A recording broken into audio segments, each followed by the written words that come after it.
beginning of the end for you. To the sky! Bestowed upon you the power of the sun. A mighty sword! Strike while the iron's hot. For Camelot! For Avalon! Let the heavens rain! I am Ragnarok!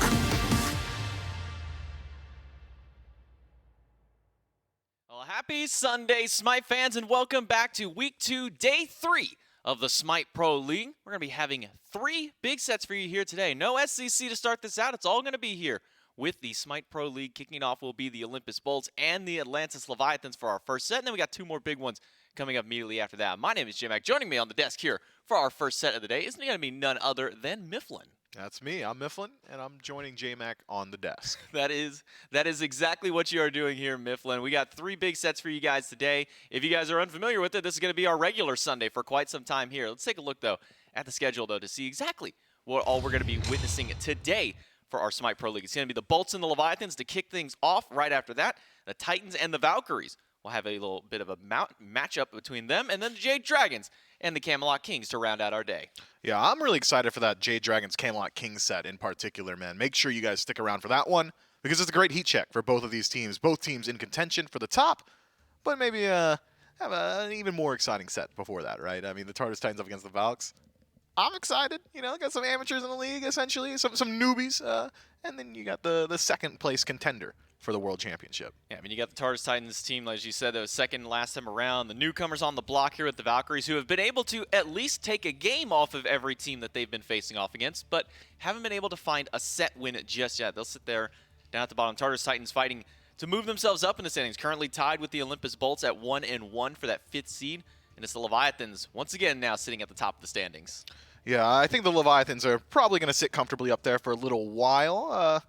Look, there's a clear favorite in this set coming up, all right? The Bolts versus the Levi's reigning world champions, and the Bolts a team that are still just trying to establish a level of consistency. Yeah, the Olympus Bolts and the Leviathans, the last time they faced off was back at the World Championship. That one went over to the Atlantis Leviathans over in that quarterfinals matchup. The Olympus Bolts, they've been able to take some more long-winded sets. They got the win over the Oni Warriors earlier on in week number 1, and then they did have a fall up against the Camelot Kings prior to that one. So it's been back and forth with this Olympus Bolts team, and it's maybe a discussion that we'll have throughout the entirety of the set here. One of the things that, you know, I remember Charlie and I talking a lot about, especially in the Warrior set with the Olympus Bolts, was really talking about the jungler. When Lasbra can really get going here on this Olympus Bolts team, this team really shines. But as of the last couple of sets, a lot of the discussion has been around Haddix and Venenu. Yeah, I mean, Haddix has been one of the most consistent pieces of this team, always finding phenomenal KDAs. I'd equate Haddix and his performance for the Olympus Bolts very similarly to Nika and the Oni Warriors. Regardless of how the entirety of the Bolts are looking, generally Haddix is going to look just fine over there in the short lane.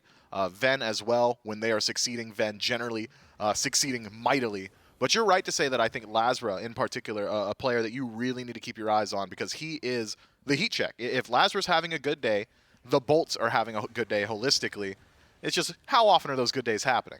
I mean, when Lasbra is on these more traditional assassins or assassin-like mages in the case of this Habois, he's popping. But on some of these kind of more utility-oriented mages, these somewhat tankier style of jungles, as of recent, he hasn't been able to find that same level of success. But if you get him on these more hyper-carry styles, you let him get on these gods that can really reign early. I mean, Lasbra can run away with this game, and he's been having a lot of help there in that mid 2v2. Venenu's really been stepping up so far to start this league out. Yeah, I think I do prefer seeing Lasbra on these late-game scaling assassins, the Habois, the things like the Circuit out of the jungle, even to a certain extent, some of these other just traditional assassins. I feel like Lasbra at his best when he's able to farm up throughout the early, group up with his team as a 5-stack, and become that behemoth of damage for his squad. Another player on this team, obviously, Awesome Jake over in the duo lane, teaming up with Barracuda over in that duo. It's been a little bit quiet over there. I mean, Jake has been able to pick some kind of wilder things out there. We've been seeing a lot of the E-set. The Nox has been coming out from here. Horus has been a pick onto there. So Jake has really been flexing his god pool as of recent. No longer the Ymirs and the Tears of the world. Now his god pool is essentially just whatever he likes to play. And the team, even nice little dap up there as he flexes his guns for us. Yeah, Jake has very quickly started down his villain arc, I'd say. If you're going to play Nox consistently in the support role, you've earned the title of villain in my mind. And, you know, Jake, I think flourishes in that role. He wants to be out there goofing on the opposition and simultaneously winning. And then Barracuda, his partner over in that duo lane, playing a lot of other wild things himself. I mean, between the Cupids, the Scotties of the world, you never know what's going to come out of that duo lane. But going up against the duo lane of the Leviathans, maybe something a little bit more predictable on that sense. Wrong U has gotten to play, I'll just say it, one too many Emoji games to start this season off. I mean, throughout the entirety of Season 8, he only got to play that god like less than 20 times and won on all but 2 of those games. And yet, so far here in this season, I think he's gotten to play almost 3 or 4 of those games just in the first 2 weeks of play. Yeah, back in Season 8, it was 17 total games on Rongyu's Umoja and 15 total wins for him on that pick. A reason we don't get to see him play it too often. Just very dominant. But this is a dominant team as a whole. I had a chance yesterday to sit down and talk with Panatom a little bit, and he said to me, hey, look, I'm not worried about my KDs. I'm not worried about anything of the sort because I know that it's going to look good at the end of the year because our team is good. And I think that's a great way to view the Leviathans. They are a team. It's not a squad that is comprised of individual players despite having a lot of individual talent. These guys truly do treat it like a 5-on-5 engagement. It is an argument of the whole versus other teams, and the Leviathans view themselves explicitly as the whole. I'm very excited to watch them play, and I think it's going to be a treat every single time we get to see them. Reigning world champions for a reason. Yeah, and that's one of the things that Charlie and I discussed yesterday with this team as well, and throughout the entirety of their career here in these last couple of years of play. It's something that everybody really talks on is you don't know who's going to be the one to step up every game. One game it might be Panatom who steps up and becomes the big care for the team. It might be Wrong U who steps up to be a big one there. It could be Yarkor, it could be Shinto. You never know who's going to be the step up. Well, Zatman, with Mr. 3-time, the back-to-back-to-back 3-time out there. You never know when he's going to step up. Typically, he's the sacrificial lamb for the team. But when Zatman does get a game where he isn't the sacrifice, when he's able to be the one to pop off, it's going to be a dangerous time for any team. Yeah, what is Zatman always saying? Hey, I'm not doing anything in scrims. I'm not doing anything in the game. So one day when I do step up and perform, it's going to be that much easier for the rest of the squad. It seems to ring true. I mean, I feel like every single time we see Zatman fall in a match, I get to look at Yarkor's player cam. He's straight up cheesing. Panatom's clowning him in the comms or something like that. The Leviathans are a team that have fun together and win together. Yeah, having fun and winning, 2 of the biggest things that you can ask for in SMITE here. We do have Panatom standing by for our pregame interview. We'll talk to him a little bit. I mean, we always make the jokes. You guys have made the jokes. You know, if Zatman goes down into a team fight, you guys win it at the end of it all. It's all good jokes out there. I mean, it's just a fun time for you guys over there in the booth, isn't it, Panatom? Yeah, it's all like I feel like every team fight we won, it had to be a 4v5. Steven had to be the first one dying, like for sure. Guaranteed to get those kind of wins out here. Like, you're going up against the Olympus Bolts. Is there any player on that team for you, Panatom, that really sticks out as kind of the problem that you guys really need to deal with in the game? No, I don't feel like there is like a special player. I feel like the Bolts are like a great team because they play like together. The 3 is really strong because they play a lot of pressure, and that's it. Yeah, I mean, one thing we talked a lot about last season was, you know, how much Shinto was able to get that farm, how much you were kind of struggling to find some of that. But it seems that this season you've been able to get a lot more farm. I mean, how does it feel finally being able to make those big impacts earlier on? I mean, I feel like I don't have enough farm, to be honest. So it feels the same for me. And the problem is, man, we try and add a few more maps. Shinto's going to try and still take those away from you. Yeah, that's the problem. Exactly. Like, if you make more camps for the jungler, Shinto's going to do it anyway, so... Well, thank you, Panatom, so much for coming by for the pregame interview. I'll let you get back with the team. Good luck in your set. Thank you. Just always laughs over there with the Leviathans. Nobody can get enough farm. If Shinto's on the map, Zatman's dying in team fights, everybody's still having a lot of fun out here. And that's really the name of the game with this team. And this is the growth that we've seen from this team.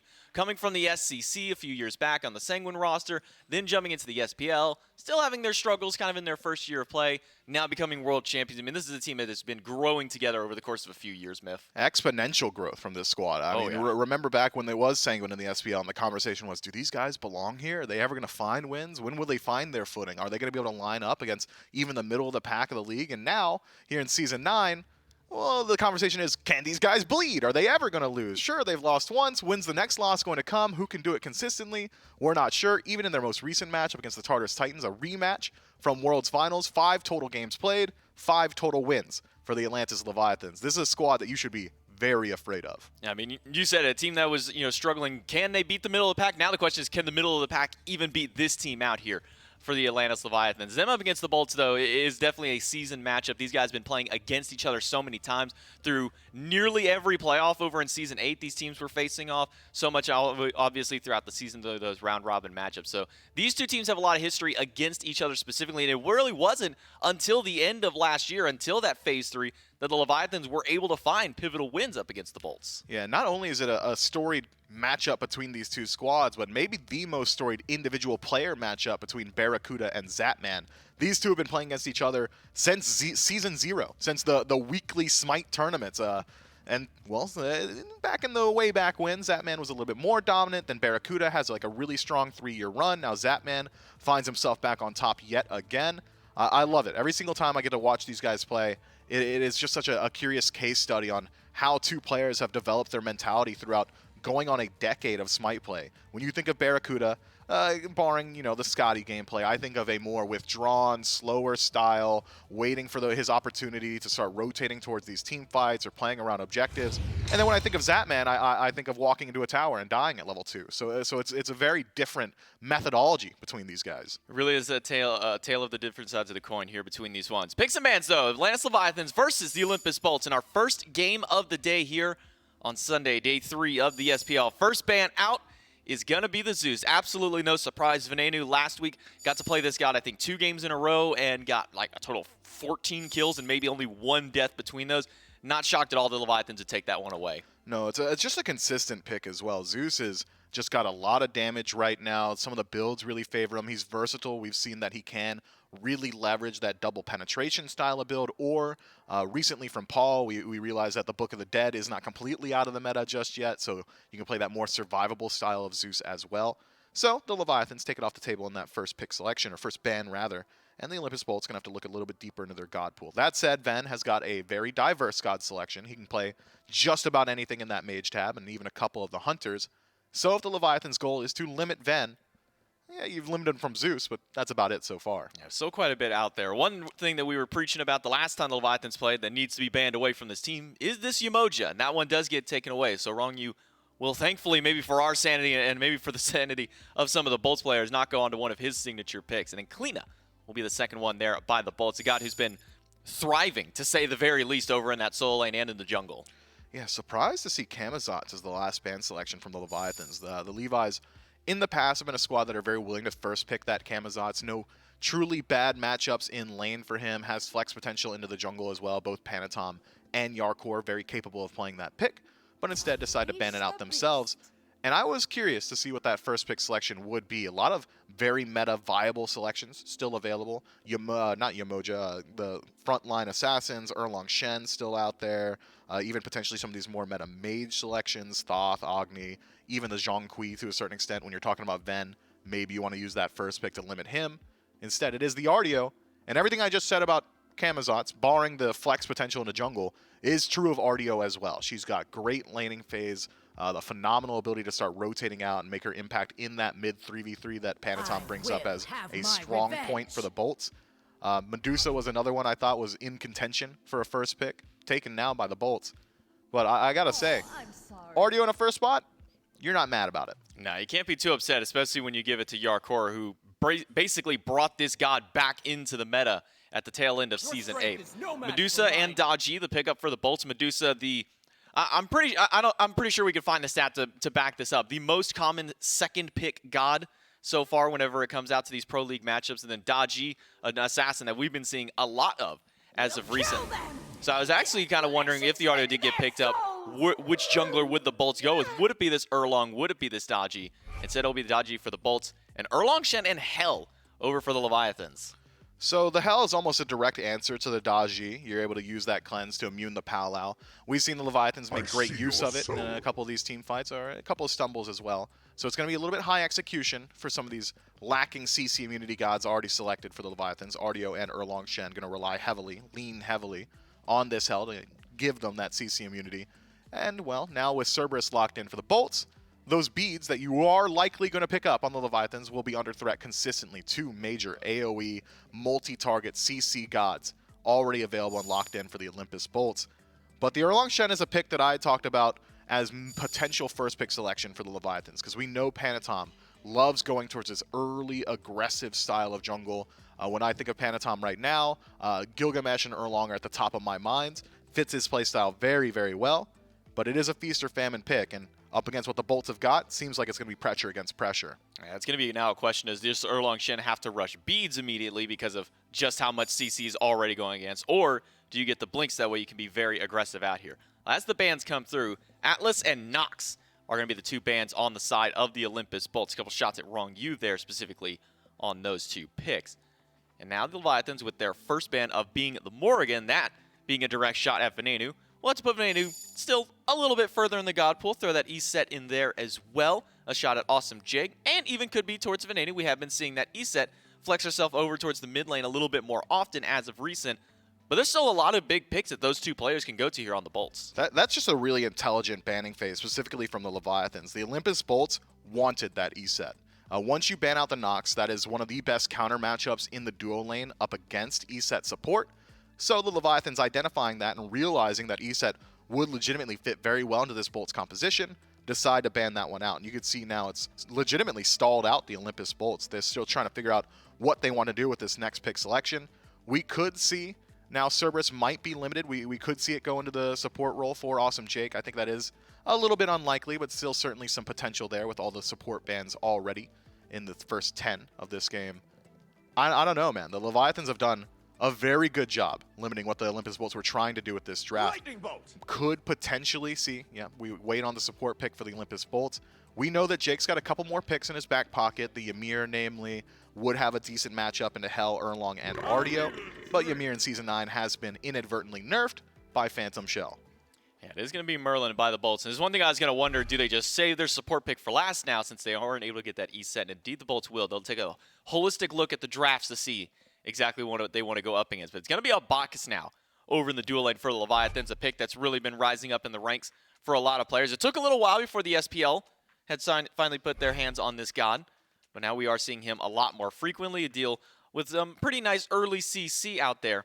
But it's actually not going to be Bacchus. It's going to be Shiva locked in here on the side of the Atlantis Leviathans. We saw mixed success from it yesterday. We saw a loss out of it by layers and the win from Kirmi over on the side of I am wise to the ways of war. Hachiman. That's not what I expected actually pop over there. I was going to say we saw the Shiva with the win on the Valkyries over there, but now Hachiman coming through. Not the typical answer that we see to this Medusa.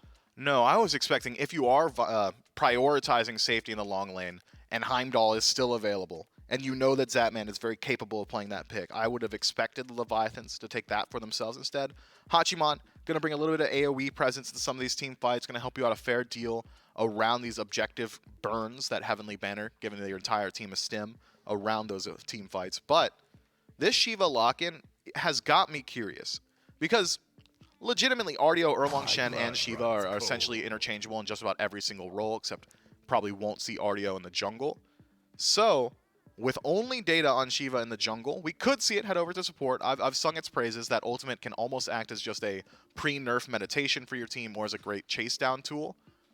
But we could put equal right, could see Erlong Shen in that support role. Has great initiation from a range. Once you tick over to level 5, that 9 turns blessing going to be a very consistent engage tool for your squad. I'm curious. The Leviathans have got me guessing with this draft. I'm going to take a guess and say that this Shiva is going over to support, only on the hunch that whenever we talked to Wrong You yesterday at the end of the day, he said God looked pretty fun. Maybe I'd just try him out in support once and see how it goes out. So I'm only taking it based off of that hunch alone. But as Sobek is the answer for the final pick here of the Olympus Bolts. We haven't seen Sobek in a while, Miv. How do you kind of feel with him on this composition? You've got good follow-up off Pluck. It's going to be another god that can make use of all that beads burning potential that Daji and Cerberus have got. It's something iRaffer has gone on record saying, I believe 2 years ago now, is that Sobek in the late game, if you land a Pluck on a carry that has beads, you are just going to die. I don't think that's going to be a concern here for the Olympus Bolts. Between Cerberus and Daji and even the Petrify from Medusa, not many members on the Leviathans are going to have beads in these 5-on-5 engagements. So Sobek going to have some pretty decent opportunities to separate the team fight, as well as just having some decent targets to lock down. Erlong Shen in particular has a relatively poor matchup in a Sobek in that he can cancel out that transformation very consistently. Tail Whip, every single time we see that aimed strike from Erlong Shen, the first ability stim, just go ahead and disrupt that a little bit, take away some time from that empowered state.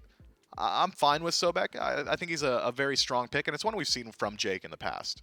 And it also feels like they're really trying to like triple/quadruple down on some anti-heal here. I mean, every single god on this roster, say for the Hachiman here on the side of Leviathans, has some kind of sustain in their kit. You got the Shiva ultimate, you got Erlong Shen's taunt with the ult, and then obviously Hell and Artio bringing their own here.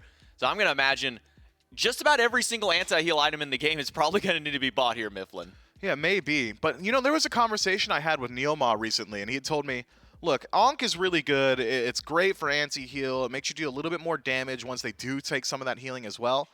But with Girdle in its current state, with the Belt of the Berserker, even Insatiable Hunger, more often the Berserker, why would you even need anti-heal when you could just bump yourself up upwards of 30% additional damage very quickly?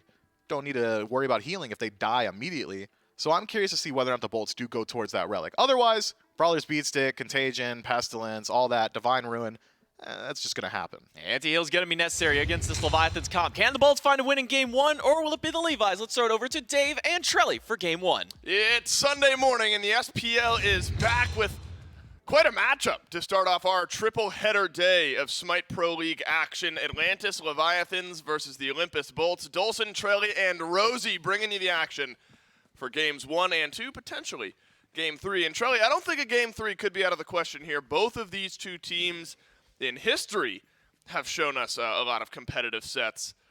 Moving forward this year, hope to see more of the same. Yeah, definitely going to be an interesting one. Already, I see a lot of interesting things on the map currently. Neither one of these hunters are going for that Crusher start. Zap has been going for that Gilded Arrow in the Dev Gauntlets, but Barracuda just going for first item Shuriken, possibly just going for some crit early. Could be interesting. What do you think? What do you think the value of that is? I mean, I do you will think say you can that trade effectively. What do you look for there? Yeah, I think Bear probably just been doing his homework because Zap is not going for this Crusher start. He hasn't been for a little bit now. Recognize that he doesn't have to build into the Crusher to match that pressure. He can just go for early crit and have crazy shred on Medusa. Obviously, she's got the base damage anyway. She has so many abilities that proc damage, so I don't think you really need the Crusher as long as you don't have to match pressure. And knowing that Zap is Hachi, who's going to lose the pressure anyways, you probably just like going to free farm. That's true. Zap has diversified his build from a lot of the other hunters in the SPL here as of late. That's not the only interesting stuff happening over in the duo lane. Awesome Jake on this Sobek. I won't say as interesting as a pick itself. I will say the results are sometimes interesting. I'm telling you, you're either going to see an 0-3 Awesome Jake 5 minutes into this game, or an Awesome Jake who's affected like 5 kills on the map in the first 10 minutes and gotten the Olympus Bolts off to a great start. So I think that will be interesting. But Shiva again here, Trelly. We only saw it in the jungle yesterday. Some success, some non-success. I don't think any of it hinging on Shiva itself as a pick. But Shiva support is certainly new. How about this, though? Panatom early potential for some aggression, but he's taking a lot of damage from Venenu on his way in. Pin didn't connect. Still will be able to grab some farm there on the backside of the map, though. But wrong you on the Shiva pick. I think will be able to show us a lot of how versatile this god really is. Yeah, I've been trying to break down the ins and outs of Shiva for a little bit now, and I keep going back to the jungle presence because this ultimate, everyone says, is really broken and really strong in the casual play, but in a very competitive setting, it's pretty easy to run away from. I really think you need movement speed built into your kit to get the full brunt of it, but if you are on support and you're just trying to spam heals to sustain for your team, your teammates aren't going to run away from you, so you can get the benefit of it a little bit better. So if it's me between solo and support, I'm definitely leaning towards support, but I still think jungle does get the value as we saw Kirmi on the other day. But still, I'm interested to see how Wrong You optimizes this build here. Yeah, and look, Wrong You's the type of player who loves to get aggressive, loves to get into your face, and I think that's something that that Shiva can't allow you to do. Blink, not often a start that we'll see from the supports, usually something like the shell that Awesome Jake has over on the other side. So sometimes beads if you need to be a little bit more safe. Wrong You showing his hand a bit on how maybe he wants to play this pick. And I'm glad you bring up healing, Trelly, because between the Shiva ultimate, you've also got Shinto on Hell, one of the premier healers out of the mid lane. Panatom with the 9 turns blessing. Yarkor obviously with some healing in that kit as well.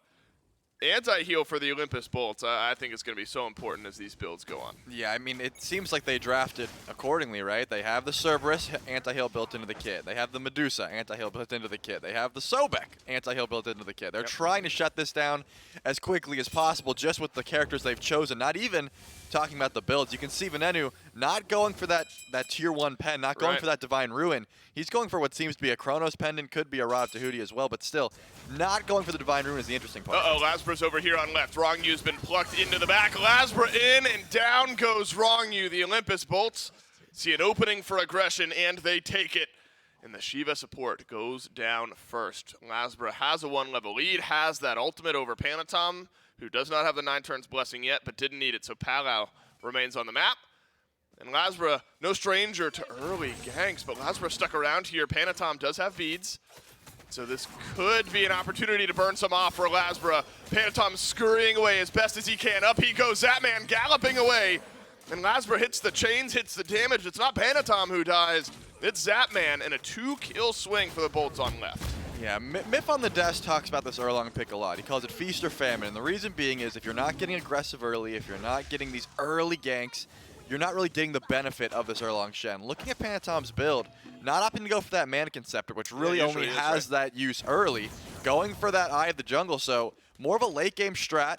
Not even blink, going for the beads because you're feeling the Palau. I think we're going to see Panatom not try to get too active right now. I mean, he doesn't really have the build for it. He has crazy amounts of damage if he is able to lock down, but right now, you can't really close that gap without a blink. Well, Miff also talks about how Erlang Shen can feel like one of the worst junglers when you get far behind, right? Just because of the way you need to play on this style of pick. Do you feel like, say Panatom doesn't get like behind, say Panatom remains even with Lasbra, he just sits in the jungle, farms up for a little while, maybe makes a gank happen here or there. Do you feel like Erlang Shen from even feels okay going into the mid to late game? I mean, from even, he's probably going to be more of a setup bot, I would say. You're not really winning the 1v1 versus Daji, at least right now, given the builds. But as you mentioned, as it goes on, you're going to have more auto-attack damage. You just have to be careful of the Palau, which Panatom already put a lot of stock into with the beads pickup again. I do think that he's just putting some respect on this Daji pick, recognizing that maybe I shouldn't go. I mean, to be fair, he never really builds the Mannequin. He really does like the Eye of the Jungle, but maybe the blink over beads is what I'm scratching my head at, because number one, Lasbra is going to try to focus you. That is the plan, but on the other side, where are you going to get aggressive? You can't really gank this Cerberus without a blink trying to close that gap, but it looks like Shinto might be getting a little aggressive here as well. At least Panatom's consistent with it though, right? Because if you have like blink mannequins early, that shows you that's the style that he wants to play. I want to blink in, I want to find the knock up, the pin, all that on cooldown.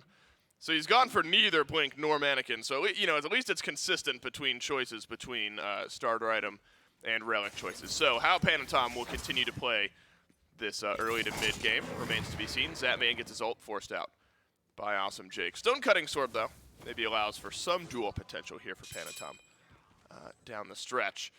And so if you're going to be brawling out with some of these tanks or Lasbra, maybe that helps out. Maybe it'll help here in this fight, though. Panatom again scurrying away, and again, Lasbra wins the fight. A double kill for the Olympus Bolts jungler. It's a swift collapse by the Bolts around the mid lane, and Panatom and Wrongyu have just not been able to get it going in the first 7 minutes. And the Bolts, namely Lasbra, off to a great start. Yeah, that was a great rotation over by Barracuda, making sure to get that Petrify off. Ven also catching the turtle form out, making sure to pull Panatom back. 0-1 on this Erlang, whereas Lasbra on the flip side, 3-0, looking very strong. But the gold lead, not so much there, honestly. I mean, for a 4-0 game, you would expect the Leviathans to be a little bit more behind here, but their macro farm has been pretty solid so far. Is a collapse over from Shinto here out of the mid lane. Wrongyu blinks forward, gets a knock up onto Barracuda, but a pluck from Awesome Jake sends Wrongyu to the back line, lurking in the waters. This is the last-ditch effort of Awesome Jake to survive here. Tail Whip delays out Wrongyu, but Shinto on his rotation from the mid lane finally gets the Leviathans on the board. First kill of the set for the Atlantis Leviathans, and it takes a rotation all the way around the left side of the map from this hell under the mid lane tower, though. Ven pulls Panatom back in. The 9 turns blessing heal there, making all the difference.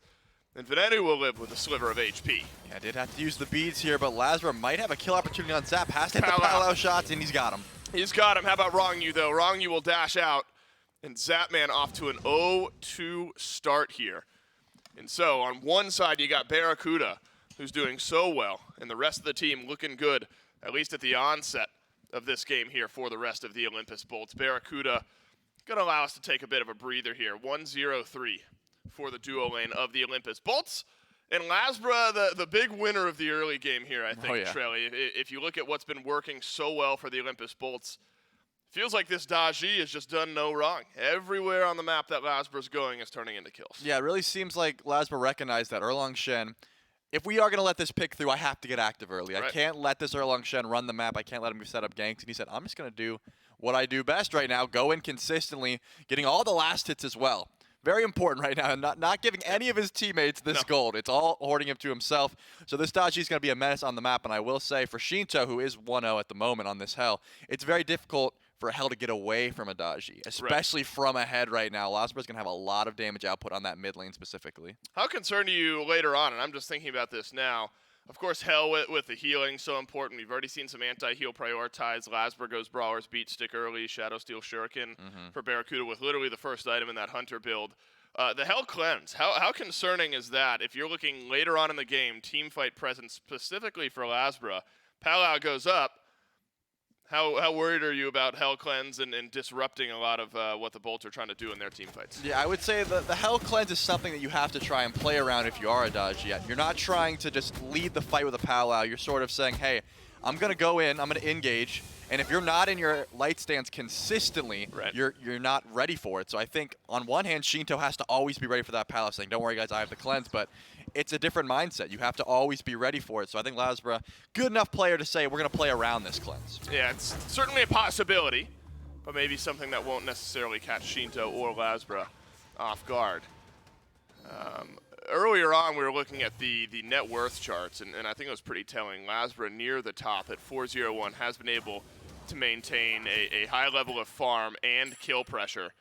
And Panatom was all the way at the bottom a little bit ago, where it just feels like this Erlang Shen has had a lot of that neutral farm getting taken away. And so I think, and this is not an area, and to your point, Trelly, the gold lead hasn't gotten out of control by any means, as Panatom has climbed up the net worth charts just a little bit. This is not an area that the Leviathans are unused to, going behind a little bit early. And we actually saw this in the Titan set yesterday. The Leviathans, a team that are very good, even though the Olympus Bolts are ahead, and they've made a lot of amazing plays happen, still in the driver's seat here in this game to continue to snowball this lead. The Leviathans are a team, Trelly, I think that can pump the brakes for another 10 or 15 minutes, even themselves up and team fight. And so I wouldn't be surprised if that's what we see the Leviathans do. No, 100%. The Leviathans, as I've mentioned a few times, this is sort of the play style they adhere to. They don't like being behind, but they don't hate it. They are used to being in this position where, hey, you guys have more kills. We're going to keep farming. Our late game team fight is going to be super solid. Sure, we'll let Zap fall a few times. Yeah, he's 0-2 right now, but he's not going to be so far behind that he can't exist in a team fight where he can't do his job as an ADC. And we're just going to wait for that late game 5v5 at Fire Giant. We're going to be better than you in that aspect, and that's the plan. Pyromancer does spawn in here, and we see a couple Levi show their face, but it doesn't look like anyone's trying to pull it just yet. Still pretty early on. I would argue it's a win condition for the Leviathans for Zap to be down 0-2 at the start of a game. It feels like that's how they win a lot of their matchups. Wrong You blinks in, looks for the knockup, gets it, but not much damage is exchanged. Actually, Wrong You takes a heap of damage on his way out of that fight. Shinto doing his best, though, to sustain up his support. That'll help out. Looks like a little defense for Shinto. You get the Doom Orb to start up. That'll help you out with your presence around the map early on, itemizing into that defense a little bit after the fact. And then Venenu started with Chronos Pendant, but I think we knew, Trelly, that Divine Ruin was going to end up being either the next item or the item after that, either item 2 or 3 in the build here for Ven. And so now you've got pretty heavy emphasis on anti-heal if you're the Bolts. Not only in kit, as you mentioned earlier, but plenty of items that'll take some of that away. Awesome Jake, though, not satiated with the way that the early game has gone. Wants to put some more pressure over here on this purple buff. It's Wrong You here showing some face. Lasbra, the 401 jungler, who has Hydra's finished, Hydra's finished off as well. Heads on back to base, and return to the map, and maybe rotate over to this Gold Fury that the Leviathans have started up. Only the dual lane for the Bolts are close by here. 4 members of the Leviathans, but that's not enough, and they'll pull off. Yeah, I think that's the strength of this Leviathan draft at the moment. They really can just pull a Gold Fury, check out the scenery, and then say, hey, we have a Hell. We're just going to heal up here. It doesn't even matter if we tanked it a little bit. And also, Shinto is crazy ahead right now. Not crazy to the point where it's like so much, but given the rest of the map right now, that Doom Spirit Robe is going to make him very difficult to kill at the moment. And Zap, ooh, swing and a miss on that pluck. Might be fine Zapman here. had beads, though, so had that pluck connected, and has ultimate. But this one will phase its way away. It looks like we got the version of Awesome Jake where you get a few assists early on and not a few deaths. So the Sobek has been working out so far for the Olympus Bolts. And I say that jokingly because and what I really mean, to add some analysis to it, is that Awesome Jake is one who will never not try, right? He will throw the plucks out, try to get something started for his team. It's just some games they're hitting, some games he's dashing in and sending himself to death more often than not. And this game seems to be working out for Jake, though most of the initiation has been pressure from Lasbra, who's already upgraded his Blink to that second tier. So I think you get the idea for Lasbra as well. We want to keep active early on in this game. But again, Shirley, the Leviathans have done what we thought they would do and really slowed things down here. The Olympus Bolts haven't been able to find many kills here in the last couple minutes. Yeah, it's a very methodical play style here that we're witnessing. Obviously, Yarkor and Haddix both did make the rotation over, so putting some respect on either team to pull that Gold Fury. Barracuda might be looking for a 1v1 potential. Needed to use the beads. Zapman needed to use the ultimate, so Barra keeps his ult but loses his beads. Zapman loses his ult but keeps his beads. That's often a trade that Zapman will be happy with. Though Barracuda does have a slight lead over in that matchup.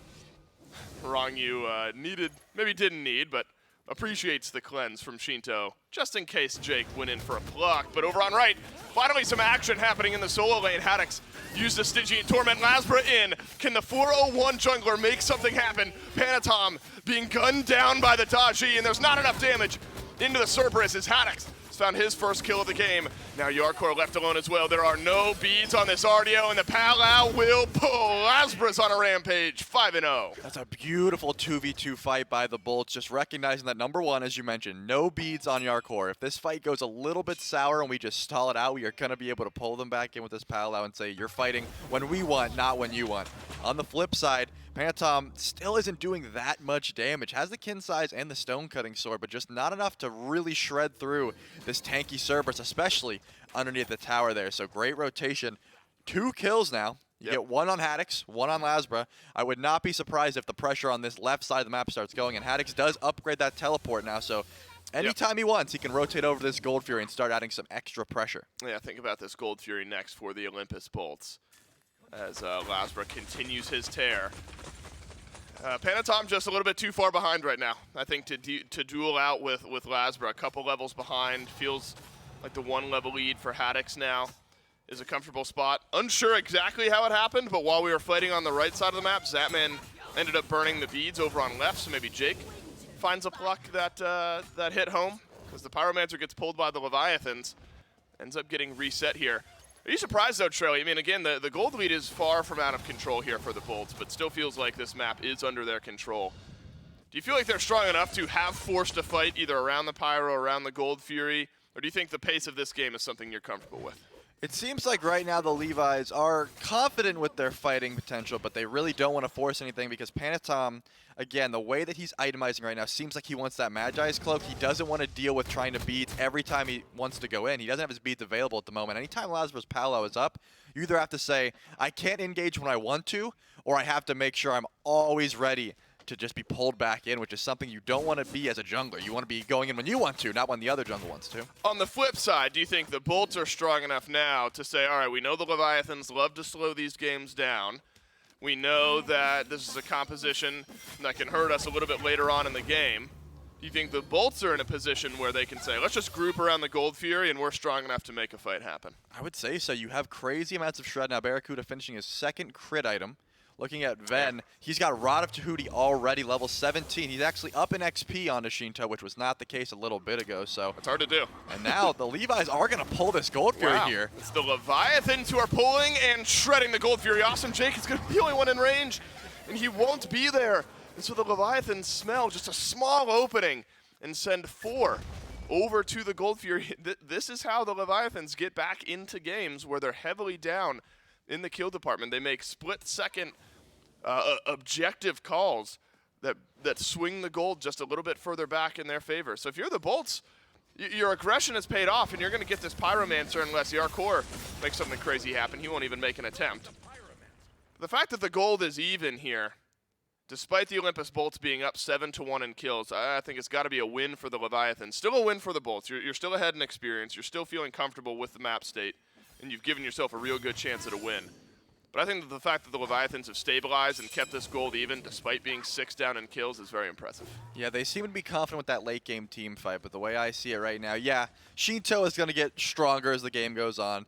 Zapman is going to get stronger as the game goes on, but so is Ven, Yeah, so Ven is doesn't Barra. get weaker, right? This Merlin is only going to get stronger. I feel like the early game of Merlin is vastly inferior to that of Hell. I mean, you just have so many abilities on the Hell. Obviously, you have a similar amount on Merlin, but it's just way more damage output for the Hell early game. But late game, Merlin's just going to be chucking these large AoE damaging abilities into the fray, and it's going to be doing so much displacement as well as damage. So I think the Bolts aren't happy with losing like a Gold Fury here and there, but they should be confident with their late game team fight as Lasbra dashed in on his Zap.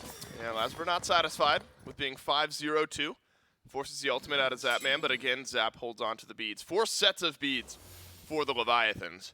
All 4 of them ready, and 3 blinks. So Yark, Panatom, who ends up going blink, second relic, and Rongyu, who started off with a blink, all have the ability to suddenly initiate, as well as disengage away from some of the lockdown that the Bolts have with those 4 sets of beads. And there's the cleanse from Shinto on Hell. And so the CC is really going to have to hit home and be well placed by the Bolts, though from what we've seen early in this game, that doesn't seem like it's going to be an issue. Haddock's going to take a little pressure here on the right side of the map as Panatom, despite being off to an 0-2 start, I think Trelly has showed us, all right, the early game didn't go in my favor. It's time to take a breather. It's time to farm up and just find these little advantages where I can. Yeah, Panatom, again, hasn't really itemized into where he wants to go for Danks, but looks like Zap could be in some trouble here, taking a lot of damage. Ult. Goodbye, Zap. Doesn't have beads, didn't have ultimate. That's just an easy collapse for the Olympus Bolts. And Zapman off to an 0-3 start. Leveled down at the moment. Rongyu has to use his ultimate. Just 4 members of the Bolts collapsing onto Rongyu, who doesn't have beads. That's a pluck that hits home from Awesome Jake and all of the CC on Rongyu, but it's cleansed by Shinto. And that's what you look for with this Hell. So Rongyu will live, but he has got to leave. Palau is out. Panatom will use the beads, or won't have to use the beads, as the Magai's cloak bubble will help keep him on the map. And so all of these instances of CC immunity, just keeping the Bolts at that 1 kill, but a tier 1 tower goes down and the gold starts to build back up a little bit for the Bolts. Yeah, we touched on it a little bit before, but in this matchup, in this Hell v Daji matchup, you really have to be holding onto that cleanse for the perfect moment because there's so much CC that is currently out there. Even Yarkor, who got pulled back in by the Palau, still had the beads available. So you have to keep track of everyone's CC immunity before you're going into your ult. You have to make sure, hey, this person is getting pulled back, but it looks like the Leviathans might be looking to pull a Fire Giant here. They have some burn, and it's only Haddox. And they have 4 out of 5 ultimates, whereas only Petrify is available for the Olympus Bolts. The Olympus Bolts swing and a miss over in the mid lane, but still strong enough to win a fight based purely on items alone. Panatom scurrying away yet again as his bubble 10 seconds away from respawning. That helped out with the Palau just a moment ago. Panatom also sent out the 9 turns blessing. Leviathans, they make the Olympus Bolts answer some questions around the FG, and the Bolts had plenty of answers. Yeah, they are going to go for this tier 1 tower here, so a small win for the Bolts as they are not too confident pulling this FG. I'm surprised the Leviathans even felt confident, but again, they do have the CC, so they're able to just face check this Fire Giant, say, hey, are you guys going to poke your heads out? If you do, we've got heals. If you don't, you're going to give us the objective for free. So right now, the itemization, though, is looking to be very much in favor of the Bolts. Barracuda just finished Executioner, so has some crazy amounts of crit with the double Shuriken, but also can shred the protections of the Fire Giant so they can do it much quicker. Obviously, Lasbra already has that serrated edge and looks to be building into a Heartseeker, so that's going to help him out a ton as well. Whereas if you look at Panatom, he hasn't backed in quite some time. Still sitting. There you go. He's going to go into double defense here, actually. Wow. So just Kins and Stone Cutting, and then just 2 cloaks. So I have to imagine that Panatom's damage continuously is going to be falling off here. I wonder if Jay can make something happen up against Zapman. Just the pressure of a pluck, though the pluck is in the wrong direction. Well, at least force Zapman out of lane. Barracuda is so strong right now. I'm glad you bring up his build. And this this Medusa, if given the proper setup and peel, can really ruin a team fight up against the Leviathans. This time the Bolts are going to be quick on the Fury. The Arcor rotating in behind the Fury pit here, but nothing to be said, and the Olympus Bolts make no mistake on the second Fury. Lock down the Primal Fury, though the Leviathans rotating over towards the Pyromancer on the other side of the map. This one burning down a little bit slower, though. Haddix very close by, can make something happen here, and Wrong-U and Panatom have to disengage from the objective. Pyro half reset, and the Olympus Bolts will take both of the map objectives this time around. And this gold lead starting to balloon out of nowhere. 4,500 gold in the lead, and nearly 9,000 XP are the Bolts. Yeah, and they're 5 strong over here by this FG. Barracuda did just back, though, so even though the Levi's have some vision on this FG, I don't think they're going to have to be worried about a pull just yet. I'm curious when the Bolts are going to pull the trigger here, Dave, because, as you mentioned, a crazy XP lead, but looking over at the left side, almost everyone's level 20 that you really want, everyone but Wrong-U, so the XP lead is not going to matter in about 5 minutes. So if you're going to pull the FG with your lead, now would be the time. Of course, the itemization is going to be there, but we're going to see some completed starter items pretty soon for the Leviathans. Obviously, if you look on the right side, already Lasbra has that Bumba's Hammer, some crazy amounts of cooldown. The healing is going to help out a ton. The Blood-Soaked Shroud for Haddix on this Cerberus, just making him extra tanky. And then Death's Embrace for Barracuda, going to help tank this FG. You're going to heal up so much. Yeah, if an advantage that you're looking for is your upgraded starter items, this is going to be the last real opportunity for the Bolts to push it. That's why Jake sends a pluck Wrong-U's way, who is into the ultimate of his own.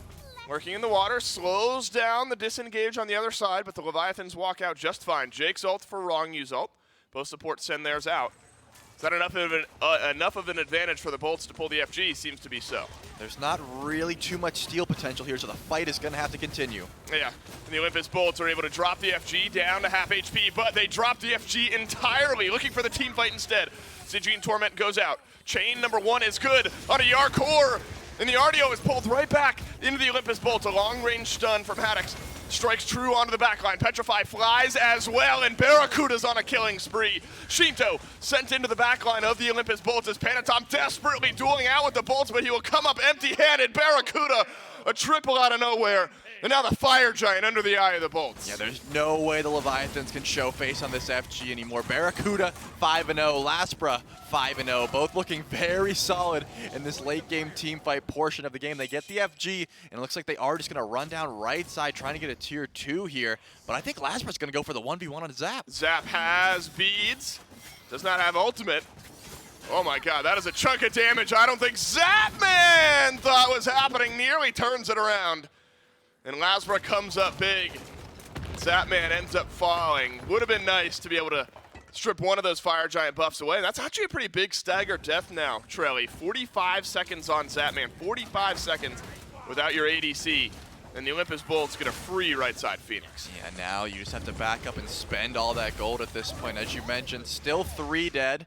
Now only 2 dead, but Zap still going to be gone for 30. This mid tier 2 tower is going to fall as well, and the gold lead is just out of control right now. The Bolts are looking very solid, and they're actually going to go for this mid Phoenix. You think that Lasbra's strong right now? Heartseeker, Serrated Edge, hi-rez, Brawlers, Beatstick. You think Lasbra's hurting a little bit? Zapman just took like half of his health and damage on what looked like a hi-rez proc, and that took me by surprise. And luckily for Zapman, it's only the right side Phoenix that falls, and the mid lane Phoenix, so maybe not so lucky for Zapman. Whether Zap would have made a difference or not in either of those 2 Phoenix Sieges, at least would have made the Bolts think twice, that's for sure. But now there's just 1 Phoenix remaining for the Leviathans. And I gotta admit, Trey, I don't know the last time I've seen the Leviathans sort of handled in this way. The Olympus Bolts, despite a slowdown towards the mid game, the Olympus Bolts have never been in much question here in Game 1. Yeah, I would say the jungle diff is very strong right now. Again, if you don't get online early on this Erlang Shen, you're sort of forced into itemizing this way. Panatom just is trying to survive these fights. He's not really trying to initiate. He's not really trying to find this damage, whereas Lasbra is able to just go in freely. As you mentioned, these hi-rez procs are hitting for like 600-700 right now, so complete different build style, but all just a completely different play style right now. So Panatom has been largely ineffective in these team fights. Pretty bottom of the damage charts right now as well, so it's pretty much just the Bolts in the driver's seat right now. And this is always the threat, again, of an Erlang Shen that falls behind and can't do much. You know, in that last Fire Giant fight, Panatom was in the back, tried to send out a 9 turns blessing, tried to brawl out with the backline, but was simply just not strong enough to make much happen. So a minute and a half on this Fire Giant buff. The Olympus Bolts have been able to go back, spend up some of that gold. Haddix is an absolute rock mountain of a tank right now. He's got Bulwark of Hope and Spectral Armor as his last couple items. He has so many health ticks on that health bar. It just looks like one continuous black line to me. Haddix is going to be so difficult to burn down, and you've got the rest of the Bolts who are so far ahead and so strong right now.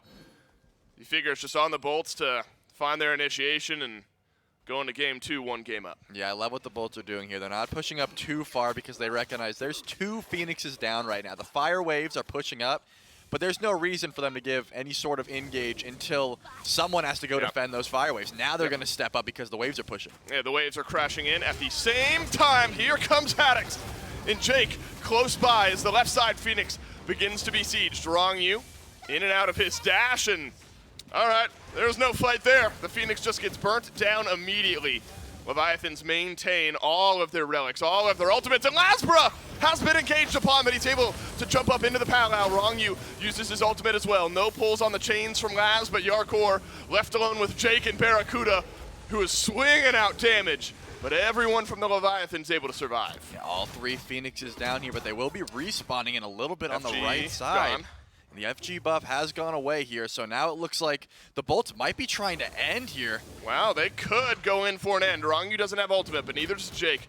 Neither does Lasbra. Are you far enough ahead to win despite being down in ultimates? Double beads burnt off the back lines. That's massive for Yarkor and the rest of the Leviathans. But there's a big double stun on the front line, and Haddix is able to jump in and follow up, though Shinto has finally got a shutdown onto Lasbra. The early fight going fine, going well, going perfectly for the Leviathans, though Yarkor tail whipped up by Awesome Jake. A pluck around the corner could make all the difference, and it's Panatom who has got to use the beads. The Bolts, they lose their jungler. They haven't lost the will to fight. I'm looking at the Titan HP, and it's getting pretty low just by minions alone. And it looks like the Bolts are going to leave the throne room here. They're not trying to continue this onslaught without their jungle. But Fire Giant's about to spawn in here, and as we saw, that right Phoenix did come, and then it's gone. So the HP on that Titan is not going to be regenning. No, it won't be. Mid lane Phoenix at least will be back here shortly. And so 1 or 2 more wave clears for the Leviathans will relieve some pressure on the middle of the map. That makes things so awkward, though. I mean, if you're going to have to fight a wave all the way on the right side of the map, all the way on the left side of the map, there's also a wave. You're going to be as split as possible if you're the Leviathans. You don't want to lose this way, though. You don't want Wrongu to get caught out. Though, remember, Lasbra is still respawning, just respawned back in the fountain. So the Olympus Bolts will get their jungler back. As Fire Giant is back on the map, 30 seconds away from being enhanced. And I think just because of map state at this point, Olympus Bolts can play around this Fire Giant however they see fit. You got minions on right, minions pouring in on left. And it will be a quiet FG over to the Olympus Bolts. The only question is, do we delay 15 seconds to make it enhanced? It looks like for now, the answer is yes. Yeah, they are just going to sit here tanking about. I don't think anyone is going to come in and try to steal this enhanced Fire Giant away. Waiting a couple 4 seconds will go through, but there is one benefit to stalling this game out for the Levi's. Despite that enhanced Fire Giant we mentioned, Panatom is finally getting some extra damage online, which I think is going to help out a lot. He has been surviving these fights, and the longer it goes... And that's it. He's been surviving. Lasbra's been full build for a while. At least Panatom has the option to finish that last item, probably a Serrated trying to help out his DPS, but did get Protector of the Jungle as well. I believe Shinto finished that Charon's coin, so some power spikes coming here for the Leviathans. They were able to sort of defend that Phoenix Siege, and they were able to get a pick as well, but Enhanced Fire Giant's a whole different beast. All right, this is it, Trelly. The 6-1-5 Lasbra has Scorching Blink. This is the game where we see the SpongeBob Blink make an absurd impact. It's going to last hit all 5 members of the Leviathans for a pentakill, and anything short of that will be disappointing in my eyes for Lasbra to end this game short of 11-1-5. That's my prediction, and I don't care how unlikely it is. That's what my heart tells me is going to happen. The Leviathans step up, though. Got a kill onto Lasbra in the last Phoenix defense.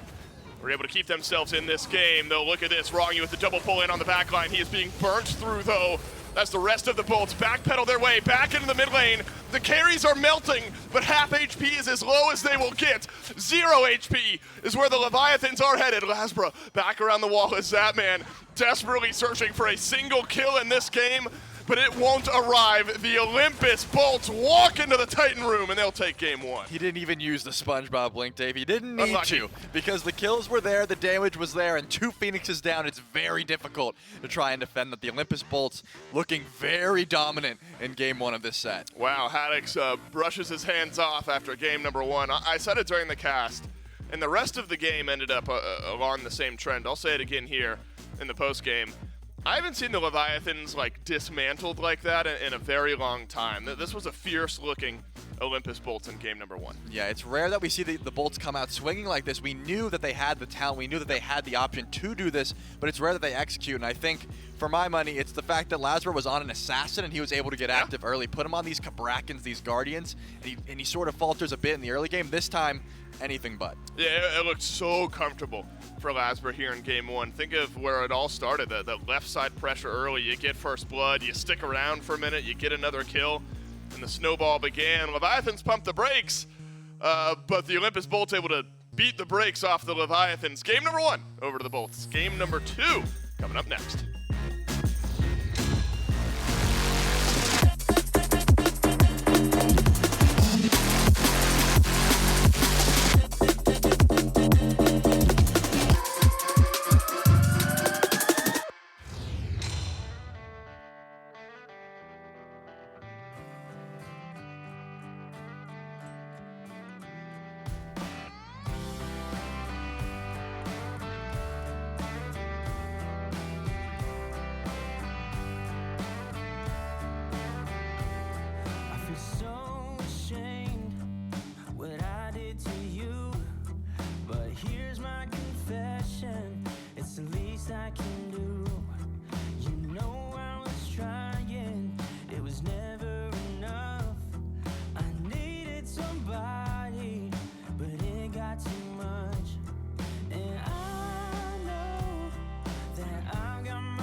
got you by my side.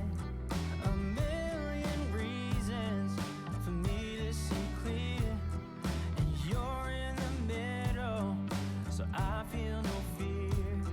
And I know that I've got my problems, and sometimes I lay them on you, but hear me out and give me a chance to say it out loud.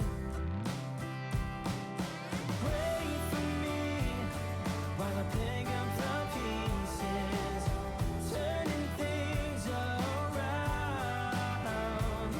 and maybe things will get better. So wait for me on the other side.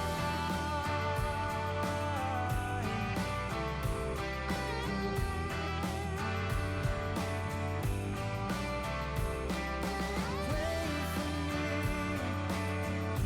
on the other side.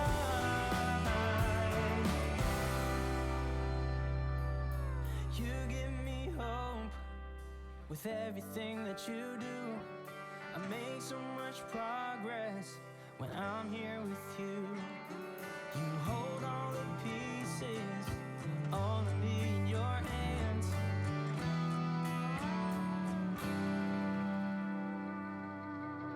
Wait for me while I pick up the pieces, turning things around, and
talked a lot about if Lasbra can get active on the map early, the Olympus Bolts should be able to find themselves a nice win in a game. And they've done so here in game number 1 up against the Atlantis Leviathans. Lasbra starts off strong, helps put up, 3 kills immediately on the map on that left side.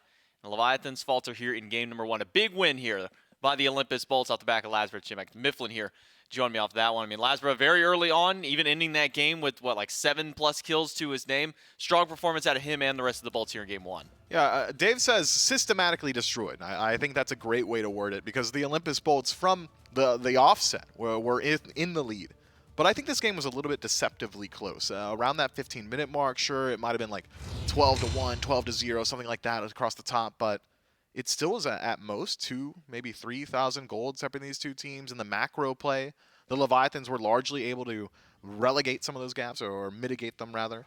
But once it came to true 5-on-5 engagements, to the team fight phase, the portion of the game that you would expect a healer composition to strive at, the Leviathans struggled to find damage. The Olympus Bolts were always keeping the Leviathans on the back foot. I don't think we saw the Leviathans get to choose an engagement themselves. Instead, it was always reactive play, be it Lasbra initiating a fight or Barracuda finding a phenomenal Petrify to separate an engagement, or Jake just displacing one individual member before the fight starts off.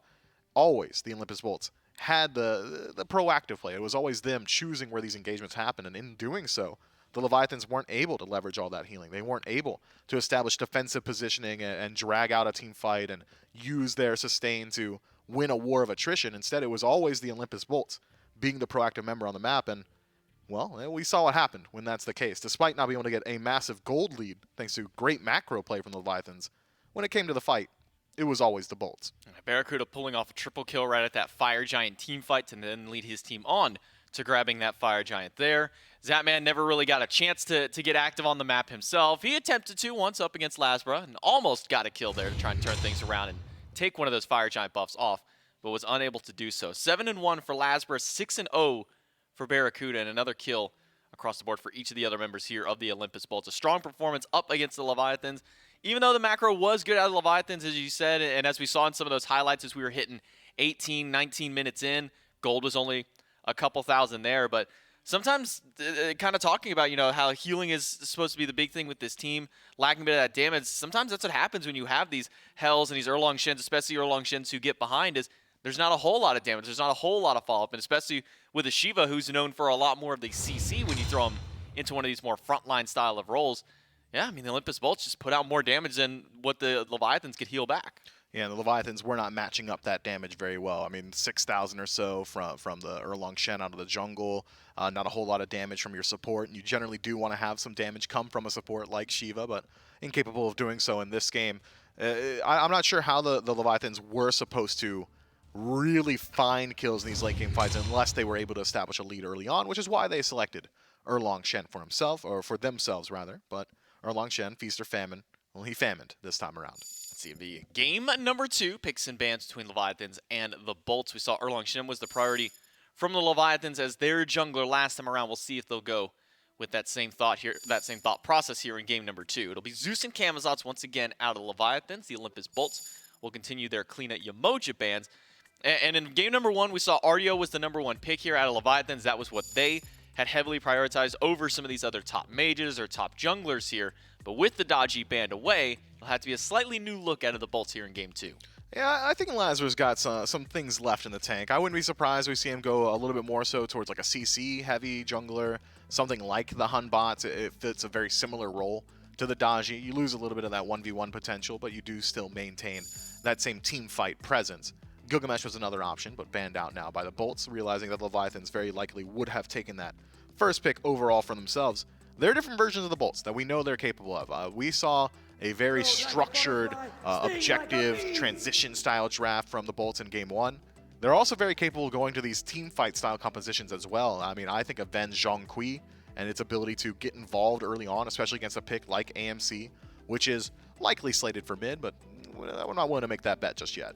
Coach Oxy giving us the switch up here. Last time it was Artio, and then there's still the Erlong Shen that's up. The Bolts could grab both of those picks here if they want to, or they could even maybe hold off on one of those and see if the Leviathans grab it themselves. It is AMC first up on the side of Leviathans, as you said. Not sure exactly which one this is going to be slotted to, though if history is any indication, this might be going over towards Shinto in that mid lane. Olympus Bolts have a lot up on the table here.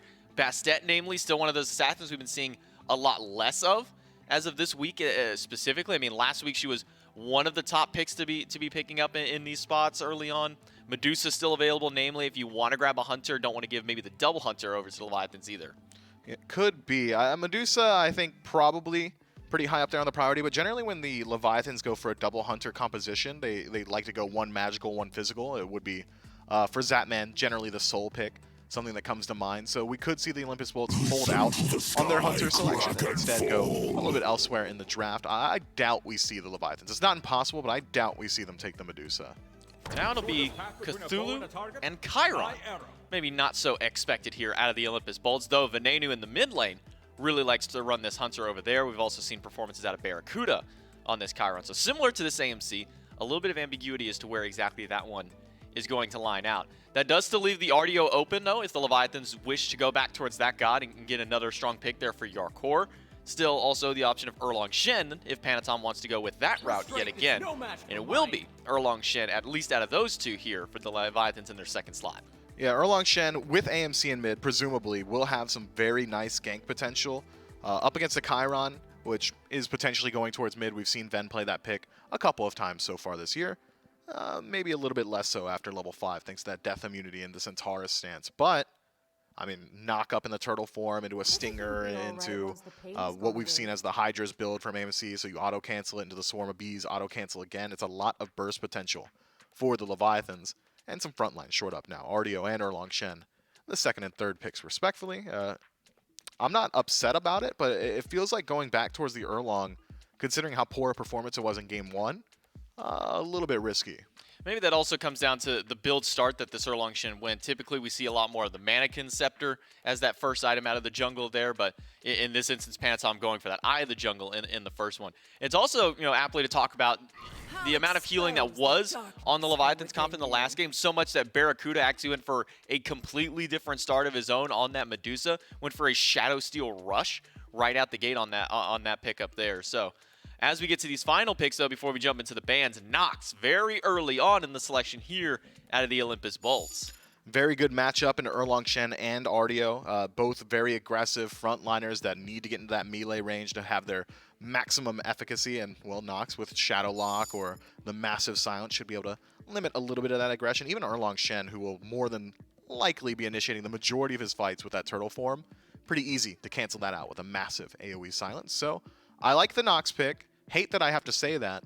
It is going likely over to support. We've seen Jake pilot this god very consistently. It's one of his favored picks, I'd argue, right now in Season 9. Loves just dashing in aggressively, picking up a Lono's Mask early on and just being super tanky, deceptively so, and just disrupting these backline team fights very well. And, well, Lono's Mask Nox matched up with the passives on her ultimate, meaning that whoever she hits with it does just way less damage. Lono's Mask means you're taking percentage less damage regardless. It's going to be very difficult to shut down this god. Bans out for the second phase here. Hell and Geb up against the Leviathans. An interesting one with that Geb there, but it's been talked about where Geb is kind of that nice little counter matchup against Nox, so maybe not so much of a surprise. And then it's going to be Medusa and Cabrakan, banned away by the Leviathans. And the Bolts will respond with Olorun, which has become one of the rising of these magical ADCs. When we had the Magic ADC era, we saw pretty much everybody but Chronos kind of being picked up. As of late, it's mostly just been the Olorun coming back. We've seen some Light of Soul, but primarily this Magical Hunter Olorun has kind of been the one standing above the rest. Yeah, he's got a team-wide heal, where his soul is just self-sustained. He's got a massive team fight ultimate, and he's got the ability to crit. All things add up to a very strong pick that is good at shutting down squishies as well as objectives. Olorun, versatile in that right. And again, has a very good matchup in Erlong Shen and RDO, two gods that are very one-note in how they address engagements. It's, I'm going to dash in, I'm going to get in your face, I'm going to stay there.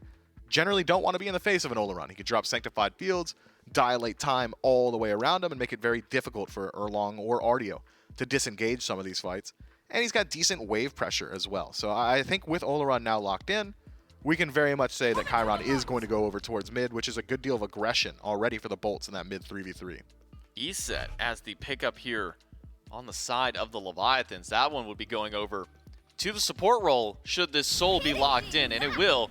So a Magical Hunter duo lane, and then a Hunter in the mid lane now for both of these teams, and then you throw the Nox and the E-set supports out here. So we got the Quadra Mage lane coming out between these two teams here. But, I mean, all these problems that we were talking about with the Leviathans being able to engage or disengage against Nox and Olarun, it just feels like picking up E-set after, which was, you know, the Nox was the answer to the E-set in the past. It feels a little weird that the Leviathans are going to this pick. Yeah, strange that you're not going to be able to cast that Wing Gust very often, but you're still able to be very aggressive in this lane, specifically against Olarun. Maybe Rongu saying, hey, look, I know Nox is not the ideal matchup for me with this E-set, but Olarun is, so maybe we just leverage that. And pre-5, you're still pretty capable of putting pressure onto this Olarun in particular. Dispel Magic is a phenomenal slow, as well as some HP shielding for your allies up against a largely immobile Olarun.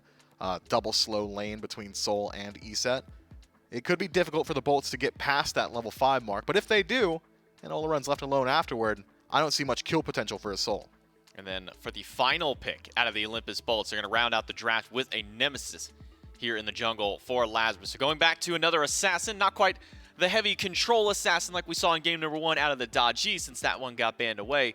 But still a fairly strong hypercarry assassin when we get to the late game. I mean, the slows that are going to be coming out of this god are going to make it very difficult for a few of these gods to excel. I mean, Erlong Shen hates going up against slows. That turtle form, one of your best escapes when you're moving about as slow as an actual turtle out there. A little bit harder to get those engage and disengages off. Yeah, it also matches up very well with the rest of the Bolts draft. Shadow Lock into double hunter composition, generally your single target. Pretty easy to find those auto attacks onto a single target that's stuck in place for so long. Even easier to finish off those kills if you're able to defense shred them and have them slowed once they do come out of that Shadow Lock, thanks to Nemesis' ultimate. You've already got your CC core from Cthulhu. He's going to match up the majority of your AoE CC. He's going to act as a giant lightning rod for aggression as well. Likely will be eating Stinger more often than not. AMC has great defense shred potential with that ultimate. But this Bolts draft, it's scary. And if it hits the ground running, man, this is a draft that can really shred objectives as well. I mean, one thing that you're talking about here is the Leviathans, you know, they need to get that early level 5 over into the dual lane, you know, kind of try and put this Nox a little bit further behind, try and deal with this Olarun before that ultimate comes off. But if that level 5 isn't achieved here by the Leviathans, if they do try and push towards these 25, 30-minute games that the Bolts are more than happy to take every single game that they really go up against, where's the Leviathans' way of getting back in? Well, double hunter composition is always very capable of going towards Gold Furies, going towards Pyromancers, Fire Giants. You've got the best secure in the game with Circle Protection. So we could see the Leviathans play more so a objective-centric style of play. It doesn't necessarily have to be dual lane aggression as well. I mean, you do want that dual lane to get aggressive, but you've got an Erlong Shen out of the jungle, and assuming that he will be going towards Mannequin Scepter this time around, will have higher potential to try and shut down some of these picks. Chiron pre-5, very susceptible to ganks. Even Cthulhu pre-5, generally susceptible to ganks as well. The Leviathans have got opportunities all the way across the map throughout the early game, and they've got decent late game just by nature of 2 scaling hyper carries in Soul and the AMC. But I am concerned about the true 5-on-5 engagement because you do have, again, 2 scaling late game characters on the Bolts matched up with a team fight behemoth, Cthulhu, and a Nemesis, which is only going to get stronger and stronger as the game goes on. You got to imagine the early call for the Leviathans is going to be picking up everybody a set of beats here. I mean, you're going up against a Nox, you're going up against all these very heavy CC style of gods. We'll see if the Atlantis Leviathans can pull this back in and take us to a game number 3, or are the Bolts going to clean sweep this one? Let's jump right into game number 2. Leviathans need a complete turnaround after game number 1. The Bolts early and often in the face of the Atlantis Leviathans, often on the duo side of the map. The Leviathans pump the brakes, even up the gold, but the Bolts just too consistent down the stretch in their fighting. One more time at least. Dulcin, Trelly, and Rosie bringing you the action. And Trelly, what unique drafts we got here, huh? Going into game number 2, we got a Nox support for Awesome Jake, double hunter, magical and physical for both teams. Nox versus E-set, I think, is an interesting matchup over in support. I think there's going to be a lot of fun happening in this game. I would say so, and look at Panatom's build. Already made the adjustment. If you're going to run back this Erlong, you got to get active early. He said, you know what, no more Eye of the Jungle Stone Cutting Sword. I'm going for that Crusher Mannequin Scepter build. I'm trying to get active early this time because I do not want the lead that the Olympus Bolts had last time. It's just too annoying to deal with. But as you mentioned, we're going to have 4 mages in that duo lane. Nox and E-set. How fun. Not a great matchup, honestly, for the E-set as Jake dashes in. Jake gets aggressive right off the bat, and bye-bye beads for Zapman. This is what Nox can do. What do you see in this matchup that makes it difficult for ESET? Just canceling out the wing gust is going to be super annoying, and obviously if you are wrong, you hold that thought. We might have an action here. My goodness, another set of beads burnt, this time at Shinto's, and this time there is a kill. The Olympus Bolts, well, they'll get active in mid. And Lasbra to a 1-kill start is what the Leviathans didn't want after what happened in game number 1. And Venenu grabs the assist this time. You get Blink on a jungler early, you got an immobile AMC in mid. Is how you want to play it. Yeah, just because you built the Mannequin Scepter and the Blink this time doesn't mean you're going to use it. Obviously, Panatom was not in position to try and peel there. And you are against, I mean, the AMC has some solid clear, but really not at level 2. It's more so once you can get your hives and the honey and the bees down. But Chiron and Nem, solid dive at least in this early portion of the game. Shinto's going to have to position himself a little bit further back now that those beads are gone. I mean, Lasbra, look at this. He's going to go around again. He could do this. Oh, goodness. Lasbra over in mid one more time. Slow connects. Damage in. Shinto dead. Run it back. 2 kills in less than 2 minutes. Panatom sees an opening. Does get the beads off of Venenu, so at least you turn something around if you're Panatom, but that's not kills on the board, not just yet. Now it's time for Panatom to make use of those beads being down, but Lasbra just runs it back there, Trelly. And now both Laz and Ven have a kill. Shinto off to an 0-2 start. Yeah, Ven is level 4 right now. Lasbra just ticked over to level 4 as well. I'm looking at 86 seconds on the beads right now, so unless Rongyu rotates over and tries to help him, there's an opportunity. One more time. There's an opportunity for at least one more kill in that mid lane when they tick over to level 5. Wow, picks and bans have looked great for the Bolts here today, and they've capitalized in-game on good matchups. At least, I was going to say at least no blink for Lasbra, that's good, but that's going to be up a full 30 seconds before Shinto's beads are back. I have to imagine at this point, Trelly, Lasbra, you get the blink back, you throw one more attempt towards the mid lane. I mean, that would be backbreaking for Shinto to fall again this early on in game number 2. AMC needs a little time to get those items online, though. Panatom also doesn't have beads. A nice double pin out of the Erlang Shen. Silence is great from Awesome. Jake can Mannequin Scepter and Taunt buy you a kill. Yes, it can. Zabman turns around to kill for the Leviathans, and at least the left side of the map feeling a little bit better for the Leviathans. I think that was just Jake missing the Shadow Lock. If that hits, I don't think Bear's in any danger there. Unfortunate, the silence is good, and you were right. One more attempt. If the Centaurus is good, it is! He got it! Venenu from range hands a 3rd death of the game to Shinto. My goodness, the Olympus Bolts have been relentless. That is, look, 3 kills in 3 minutes, like in an entire game, is a pretty fast pace for this point. 3 kills all on the mid laner is like mental breaking. Shinto has just been brutal at the start of this game. Are we sure they can't hear us? Because, I mean, pretty much everything we said did come to fruition. Unfortunate for Shinto. I was going to say, like, he really has to stay far back, and because he is AMC, he has the ability to do so. Vera, I don't think recognizes that he might be getting ganked here. Has no beads available. This is going to be rough. Yeah, he's looking the wrong way to drop a ward. Silence out. Spirit Ball connects. No beads for Bera. Zapman dropping the nuke on top of Barracuda. But Barracuda just slowly waddling away. Waddle, waddle. And it looks like the desecration's going to be enough to top off that health bar. Just around the rock they go. The Leviathans realizing, though, Trelly, that their advantage, their opportunity for a kill is on the solo run. Yeah, it's going to be pretty difficult to try and clear that wave as well because you can just body block. We're going to see those shots from here. Oh, yeah, you got it done. And Venenu, and that's the difference. I mean, Bluestone obviously helps there. I think literally the last tiny tick of damage there from Bluestone ends up confirming the kill. And think about that, though. You say if you're Shinto, the best thing you can do is stand back, right? You don't have beads. You have to know Lasbra is going to try to make it back to mid when Lasbra's blink comes back up. But it's like a full lane's worth of range that you have to stand behind Venenu at some point when Lasbra's as strong as he is, and Ven has the Bluestone plus detonate damage that he does. I just don't know if there's a world where Shinto feels comfortable anywhere in that lane with how far ahead Ven is. Yeah, I would say you're probably right there. Shinto likes to get ahead in the farm. He likes to try to clear the wave as quickly as possible, and it just doesn't adhere to his playstyle, right? He's AMC. He feels like he can clear this wave so quickly and then run to the backs, but when you have to watch out from Centaurus coming down lane from, as you mentioned, pretty much the full length of the lane, it's going to be very difficult here. 0-3, but does have that Transcendence online, so the farm wasn't hit too hard. Ven is just a little bit harder in the stacks right now, as well as a little bit of XP lead. you look at Shinto, the farm is never going to be hit that hard. You know, it's always going to find its way back into his back pocket, and so he'll be able to stack up that Transcendence. Needs a couple of items. Now, we saw Paul play this pick yesterday, I believe, as Jake looked at by Shinto, and this would be one way back into the game. Stinger falls down. Awesome Jake, though, in the circle of protection. Oh, Spirit Ball! It's canceled out early, but Panatom is there for the pin and the kill. And so a kill makes its way in nonetheless. That was a calculated cancel. He wanted Panatom to get that kill. Right. We want to give it over to Panatom, get the jungler on track.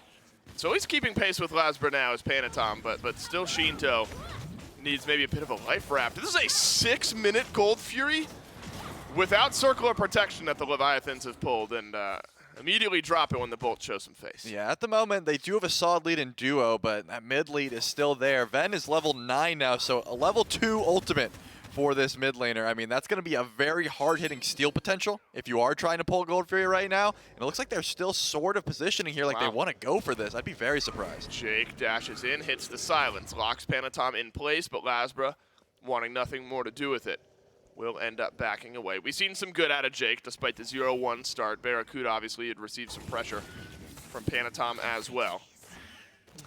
You know, interesting, Trelly. We see magical ADCs every once in a while. It's usually Soul, but we haven't seen Olorun that much here recently. Though Olorun is the next magical ADC that we do see whenever 2 of them get picked. Sanctified Field always going to be such a powerful team fight ultimate, and you know, so the power curve may feel similar itemization-wise with these 2 ADCs.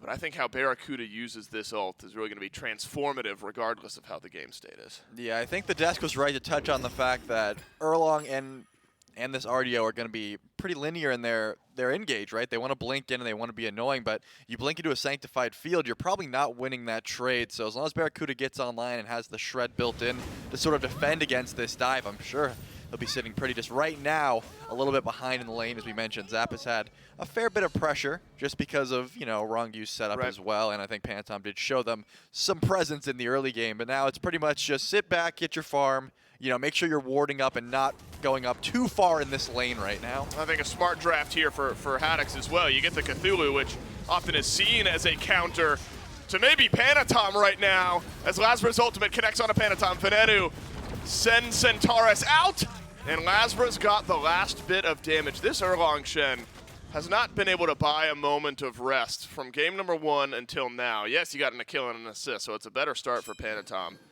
It just feels like there's been an answer everywhere on the map from the Bolts from minute 1. And our first look at some early action in the Soul Lane, really in this set, as Haddix goes up into the Descent into Madness. And I think smart drafting from the Bolts. I mean, you pick the Cthulhu, which likely would have been taken by the Leviathans up against this Olorun. Right. And so the Bolts, I think, had done a good job of covering their bases. Yeah, I will say, Rongyu was in the interview the other day, and he did mention that they were having some sort of troubles adapting to this new meta. And I think sticking to this Erlong pick is Jake takes no sort of damage from that Stinger, from that, you know, the Swarm. The burst, right? Yeah, it's just interesting because I feel like they keep falling back on this Erlong pick, but as it did get a little success in the early game. It's not completely useless. It's just, can you adapt to this new meta? And it looks like finding Barracuda at this purple buff may be the option. Might be the answer. Knock up. Where's the pin? Sanctified Field down. The Spirit Ball. Whoa. Just slowly flies its way in. At least purple buff taken by the Leviathans, but that's blink in from Panatom. There was a 9 turns blessing, but I'm not sure it would have made much of a difference. That knock-up lasted like forever in the Sanctified Field from Barracuda there, and that's actually a really good magnifying glass, I think, Trelly, into what you were talking about earlier about how life is just going to be difficult for Panatom trying to initiate onto Barracuda. The immediate knock-up from Barra felt like an eternity for Panatom to come crashing back down. Doesn't have beads yet. So those are the types of things Panatom might have to look forward to. Was 2 levels behind Panatom just a moment ago. At least reaches level 10. At least takes away the purple buff from Barracuda. But very important for Barra and Zapman, for that matter, to just stay alive as these magical ADCs under the pressure they're going to be receiving early in this game. Ooh, Shinto has the juke shoes available. Obviously not getting hit by that Shadow Lock, but it's going to take a fair chunk. Is that 1 Centaurus plus Masterful Shot? Plus Masterful Shot. That gives you a good, I think, glimpse as well at what happened earlier in the lane, where obviously the itemization wasn't as good as it is now for Ven. That's how Shinto ends up dying, like way back beneath the tier 1 tower. Ven just has enough damage really from the onset because of Lasbra's assistance. Yeah, pretty much one Shadow Lock from Jake into the ult is going to be enough to make sure Shinto A uses B Dagus or B is going to die. So always having to watch where this Nox is positioning on the map. Currently, no CDR built just yet for Awesome Jake, so we'll have to see as Barracuda gets very weak, but should be able to just weasel his way out of there once again. A lot of pressure onto this duo lane. Yeah, lots of pressure still mounting. Haddix, what are you doing over here? It's 11 minutes. Solo laners are supposed to hang out in the solo lane for another 5 minutes. Zapman being run at, but Haddix turns his eyes back towards Panatom as the Sentinel of Madness wears off. Stinger has connected, and Lasbra will fall. Yarkor also makes a rotation over from solo. Panatom gets his pin, beats out. It's a 3-man 9 turns blessing. It's big from the Erlong Shen. Here's your value. But the Sanctified Field is on all 5. And the Leviathans desperately backing away. There is just not enough damage. Panatom waits it out, blinks forward, gets the knock up onto Barracuda, and he is burned. The Leviathans go down early. But how's that for a team fight? They swing back and they find 2. Yeah, that was a massive ult by Panatom to at least set that up, but on the flip side, Ven did hold on to his ultimate here. I think recognizing that maybe an attempt at Gold Fury would come through, but he's too far away now. There's no way he can even make it to try to steal this. Leviathans, a huge answer back to this early aggression from the Olympus Bolts. And I think a great look for Shinto as well. Think about how far behind Shinto was, who now has a level lead over Venenu. Shinto started this game at 0-3. Now at 3-3. Still 0-3. Still 0-3 technically, but you can't ignore the assist. It's Right. affected 3 out of the 4 kills that the Leviathans have. Has a slight level lead over Venenu, and is so strong right now with the way that this build has gone. Fully stacked Transcendence into hi-rez. And so Stinger and the rotation of abilities, plus the auto attack after the fact, is going to make Shinto feel so strong here. So I think that's a nod to the mid laner. Goodbye, wrong you, no chance there, as the Bolts pull one back. A nod to the mid laner to be able to have some resilience and come back in this game. Yeah, if I'm Lasbra, I'm probably saying, hey, I'm sorry for bullying you early, but can you please stop stingering me? I can't dash away. I can't use my damage. So right now, Lasbra probably wants to avoid Shinto unless those beats are available, because Ven's got the damage from range, but Lasbra has to be in your face, in stinger range at all times to try and kill this level 14 AMC. So it's just going to be very difficult to try to execute these ganks. Shinto sort of sits around the corner here, maybe recognized, but Jake is wrapping around? Yeah, it's the old between tier 1 and tier 2 tower gank for Awesome Jake here. Literally no one from the Bolts is on this side of the map, though, so no real threat for Shinto outside of Jake, just being annoying. A couple of the hives being taken down, or whatever those are on this skin. Awesome Jake, uh-oh. Now you've taken a lot of damage. Venenu with Centaurus over the wall. Good damage on a Panatom, but not nearly enough. Spirit Ball does not connect for a stun, but Awesome Jake gunned down. And Shinto with his first kill of the game after starting off 0-3. And you think that's just a nice journey for Awesome Jake, but ends up being a great collapse for the Leviathans. They'll take a kill and they'll take the red buff. Yeah, it was a beautiful Aegis to make sure the Venenu shots were not able to connect with the damage there, as this tier 1 tower might be getting looked at here. You have this AMC in the mid lane with the hi-rez, as we mentioned, so the damage could be there, but a teleport might save Ven's life. Ven actually dashes through the pin and sends some damage Panatom's way. Haddix, hello! I've teleported into the mid tier 1 and taken half of my HP. Though the minion wave crashing against the Leviathan solo tower. Zapman left alone, and your soul with Ring of Hecate and Rod of Tahuti. I'm going to shred that tower down quickly. A nice infusion of gold back to the Leviathans, who find themselves over 1,000 gold in the lead after a horrific start in the mid lane. And so the Bolts still have some scaling. You're still leaning on Barracuda later on in this game, Venenu, to keep building into some damage, and it looks like Titan's Bane is going to be up next for Ven, so that'll hurt plenty. But the Leviathans have evened the game, Trilly, and even taken the lead. Yeah, when I'm looking at these drafts, I'm thinking, okay, late game presence, Nem versus Erlong. I got to give the edge to Nemesis. Sure. Late game presence, AMC versus Chiron. Got to give the presence to AMC. But then finally the ADC matchup. Sol and Oleron both have this hard carry potential, but Oleron with the Sanctified Field, if you can just make that one fight count, if you can just use the ultimate to the best of your ability, you're going to be able to output way more damage than Zap late game. But Barracuda just a little bit behind right now in this lane. 2 levels, the tower's gone. So the question is, which one of these teams wants to get to late game more? I think the Leviathans are fine with saying, hey, we don't have to get aggressive right now because of our hard carries, but you have double ADC, so do we. Yep, agreed. They're similar scale. I mean, the individual matchups might tilt later on in the game, but the way they scale, as far as double ADC, feels similar between these two teams. It's a 2-level lead for Zapman to contextualize that, and then again, Rod to Hootie. Kind of a lot of damage. Might get a look at it here. No, Barracuda is able to dodge out that damage just fine. Leviathans collapsing around this red buff. The last couple have gone the way of the Leviathans. Awesome, Jake! Have you overextended, my friend? For now, yes, but the dash away is good from Jake. Silence down onto Yarkor. At least the red buff gets dropped, but it's by the bolts. So the Leviathans continue to put some pressure here on these mid lane buff camps, Trelly, and so the mindset pretty clear. Spirit ball onto Haddix, and it looks like just the tier 1 tower will end up going down. A nice rotation over from Zap. You push in Barracuda, you get an opening, and you get some gold for your team. Yeah, definitely a smart play, but look over in that duel lane. Barracuda afraid to even leave the tier 2 tower right now. He wants to farm. He wants to say, oh, my soul left. Maybe I can push some waves, but still fearing the fact that he could be getting ganked at any moment, so not really wanting to step up. Right now, he is going to clear the way, but that shows how much fear he has of Panatom right now. Yep. The gank potential is always going to be there. You can't really say, oh, I'm just going to split push guys, because the gank is always going to be there. Decent ward coverage now for the bolts over here on the right side of the map, all around this purple buff, and then one back by the red buff. So now that Barracuda's been able to extend a little bit further forward, has most of his entrances covered, though small sliver from the backside of mid lane right on through to the left side of the map could still catch Barracuda off guard. We're heading into what could be a Primal Fury fight, and knowing how both of these teams can push a lead,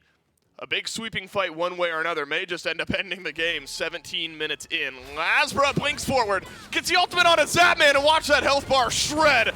Lasbra has the legs, but doesn't have the damage. Disapparate was massive, though. Haddix able to knock down the ADC. Jungler for ADC, Olympus Bolt.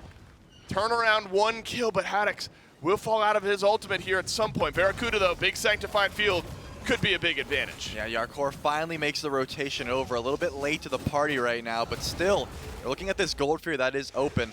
The only ult available on the left side is none of them. And on the right side, as you mentioned, Barra's ult.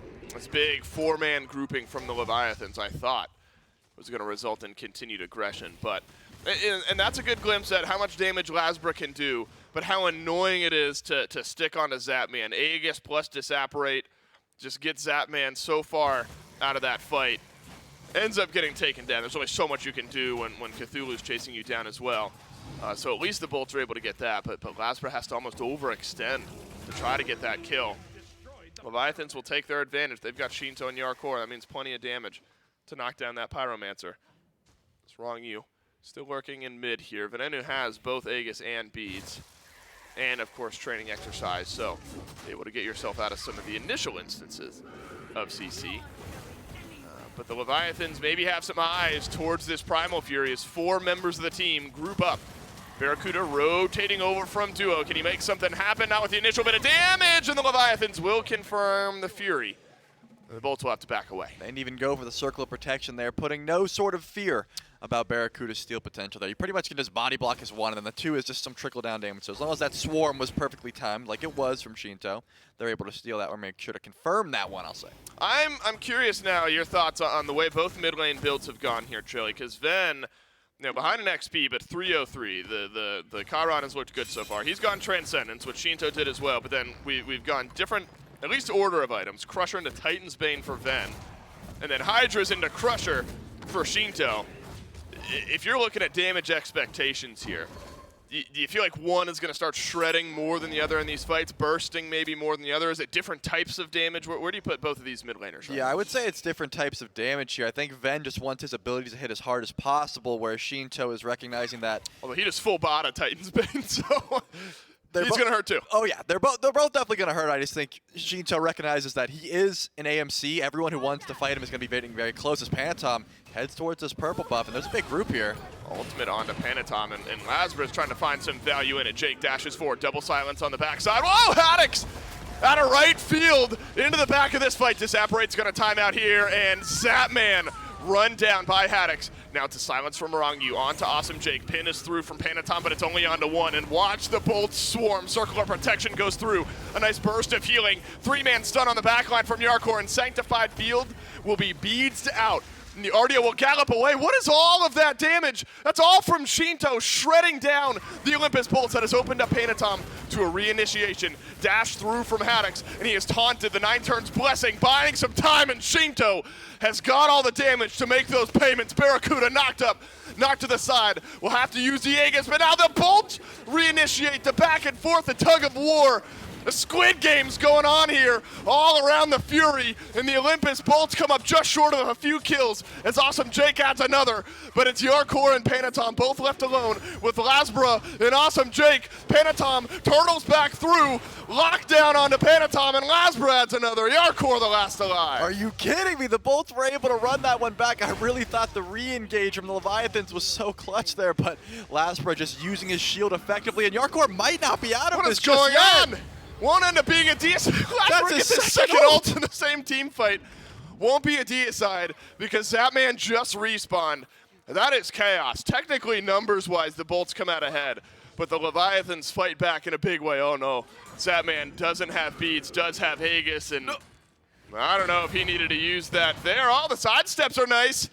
And Zapman is going to live. Is he actually going to turn around the damage? Lasbra nearly dies. This is nuts. The Leviathans refuse to give up. The Leviathans have a gold lead after all of that as well.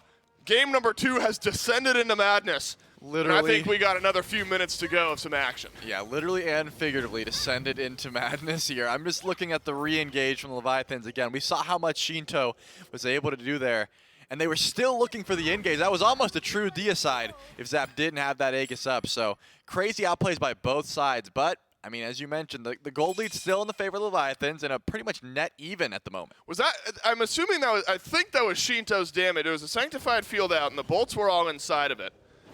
And then, like, all of their health bars just started draining down. I have to imagine that that was bees or It was something the swarm, from Shinto. Yeah, I think so. Because it just shredded the Bolts, and I think that's what gave the Leviathans their second wind in that fight, despite losing by 2 members. That turnaround was wild, and then you talk about a game of thin margins and how good these players are in general, of knowing the split seconds where they can go in, reinitiate, and one thing hits versus one thing misses. You're looking at a totally different team fight. Works out numbers-wise for the Bolts this time. But we are as dead even gets going into the FG. Yeah, looking at Shinto's build, I think this is the reason that Haddix is able to make these huge plays. There's no kin size built from this Hunter. Of course, Panatom has it, but you're not really wanting to shoot this Cthulhu if you are an Erlong. You want to get to the carries, right? So it's going to be hard to burn down this Cthulhu right now unless Zapman is auto-attacking with this Telekine's Ring. Here's the thing. There's something about the Bolts and absurd late game moments, and it just feels like we're barreling towards something like that. This game is a nice double stun, and a silence is out from the Leviathans. Pyromancer confirmed by the Bolts. Sanctified field on to 3. It's a great start to the fight for the Bolts. Lasbra's in the back line, and Lasbra will strike Paydirt as Barracuda sends some damage up and over the wall. Haddix runs down Zapman, and this is not nearly as even a fight as the Leviathans running for the hills. The Olympus Bolts grouped up as 4. And we are going beyond the tier 2 tower. We are looking for kills. We won't find any, but the Bolts add 2. Both carries gone. Looks like the tier 2 tower will be looked at here. They have the Oleron heals if they want to try to go for FG as well. Panatom has given up on this entirely. He's going to the left side of the map. He wants farm right now. So Yarkor is the lone member of the Leviathans wanting to defend this Fire Giant. Yarkor able to stop the back of Haddix, but Haddix may just help in zoning out the FG that the Bolts have started up here. This would be a miracle play if Yarkor can sneak around the wall, and realizing he can't, the Olympus Bolts will grab the first Fire Giant of the game, and that's the first big gap that we've got while the Leviathans take down the Oni Fury. We were dead even going into that moment right there, and the Bolts just had a better team fight. Oh yeah, I mean, that's what I'm saying. This Cthulhu is able to live despite getting poked down before the fight even began. The descent into madness without a kin size, consistently doing damage to you. I mean, Zap even used the Supernova, tried to burst him down as quickly as possible, but it seems like Haddix is just too tanky. And when you're putting that much presence into a Cthulhu, and he doesn't die after the fact, you're just going to get run down. He has so much range, he's able to knock you up from a distance. It's just very difficult to try and play around this Cthulhu right now, as well as the fact that Jake is extremely tanky in his own right. Has that Lonos mask. He did get the Shoguns to buff his double ADC comp. You have to deal from the Centaurus from downrange. It's going to be a very difficult team fight, especially under a Phoenix now. You're grouping up. My fantasy team is in shambles. I have Shinto and Zapman. Those are my 2 carries. They had an amazing set yesterday. and have just been jumped on by the Bolts. And I say that jokingly and very selfishly. But really, if you look at the reasoning my fantasy team is in shambles, it's because the Bolts have done such a good job of diving both backliners. And that's something that teams have a hard time doing against the Leviathans. How often have we talked about either Shinto or Zap having a bad game, but the other stepping up? It's very rarely both that are being consistently engaged on. Usually one or the other is dying off, but the other can step up. Feels like the Leviathans, who have one of the best, if not the best, frontline pairs in the league between Yarkor and Rongyu, have just not been able to operate this game, despite both their KDAs being pretty attractive. The Bolts, Trelly, have just had the answers. Now we were very even, right? I mean, it's just over the last few minutes the Bolts have really found some answers, but neither Shinto or Zapman have been able to operate all that effectively. I mean, from minute 1 for Shinto, right? And then the game stabilized a little bit. But this AMC has been punished, Zapman's been punished. And the Bolts in a real good spot to take a 2-0. Yeah, I don't bet the Leviathans during picks and bans thought that they got, a lot of picks that would play to their strengths. We know that they like this late game team fight. They like to just, keep the game pretty net even if they can until this late game. But right now, I'm thinking the Olympus Bolts, you have to deal with Sanctified Field. You have to deal with Jake constantly CCing you. And then you have this Cthulhu, this towering menace that right now has the Nemi and the Witchblade, is able to survive all these auto attackers in Erlong and AMC, but also has the Bulwark, has the Void Stone and the Bloodsoaked Shroud to just say, hey, Zap, you don't hurt me either right now. So it's very difficult to try and find just one person to target out from the Bolts. Maybe if you can get to Oleron, but you got a Phoenix Siege beginning. It's going to be difficult. It will be difficult. Haddix has Blink Descent into Madness, as you point out, Trelly, and it's going to be hard for the Leviathans to fight back into, but all 3 Phoenixes stand. It looks like a 1v1 over in mid. Both junglers will be facing off there, 4 versus 4 over on the left side of the map. So often we will see one of these fights break out. Right now, though, it's over on left, and Sanctified Field has got Yarkor using the beats, but he'll go right back into it, so will Rongyu. But initially, the Bolts back away, and suddenly it becomes a 2v1 in mid, and Shinto rotates over, and Lazarus just stuck around for too long. Though, important to mention, you lose Laz, but the Bolts are able to get both mid and left side Phoenix. Yeah, right now retreat has to be the call. You do get both Phoenixes, but the chase is on. You have a lot of options here, but there's no... Yeah, there is the tier 2 tower they can hide behind. Leviathans are blinking for the tier 2, though. Oh, they're trying to go for this. I mean, this is your best option, 4v5, but you do have the Fire Giant buff to deal with. The Bolts are happy. 2 Phoenixes down, just run back to base. Yep, Bolts are too quick. Bolts will run all the way from one side of the map to the other.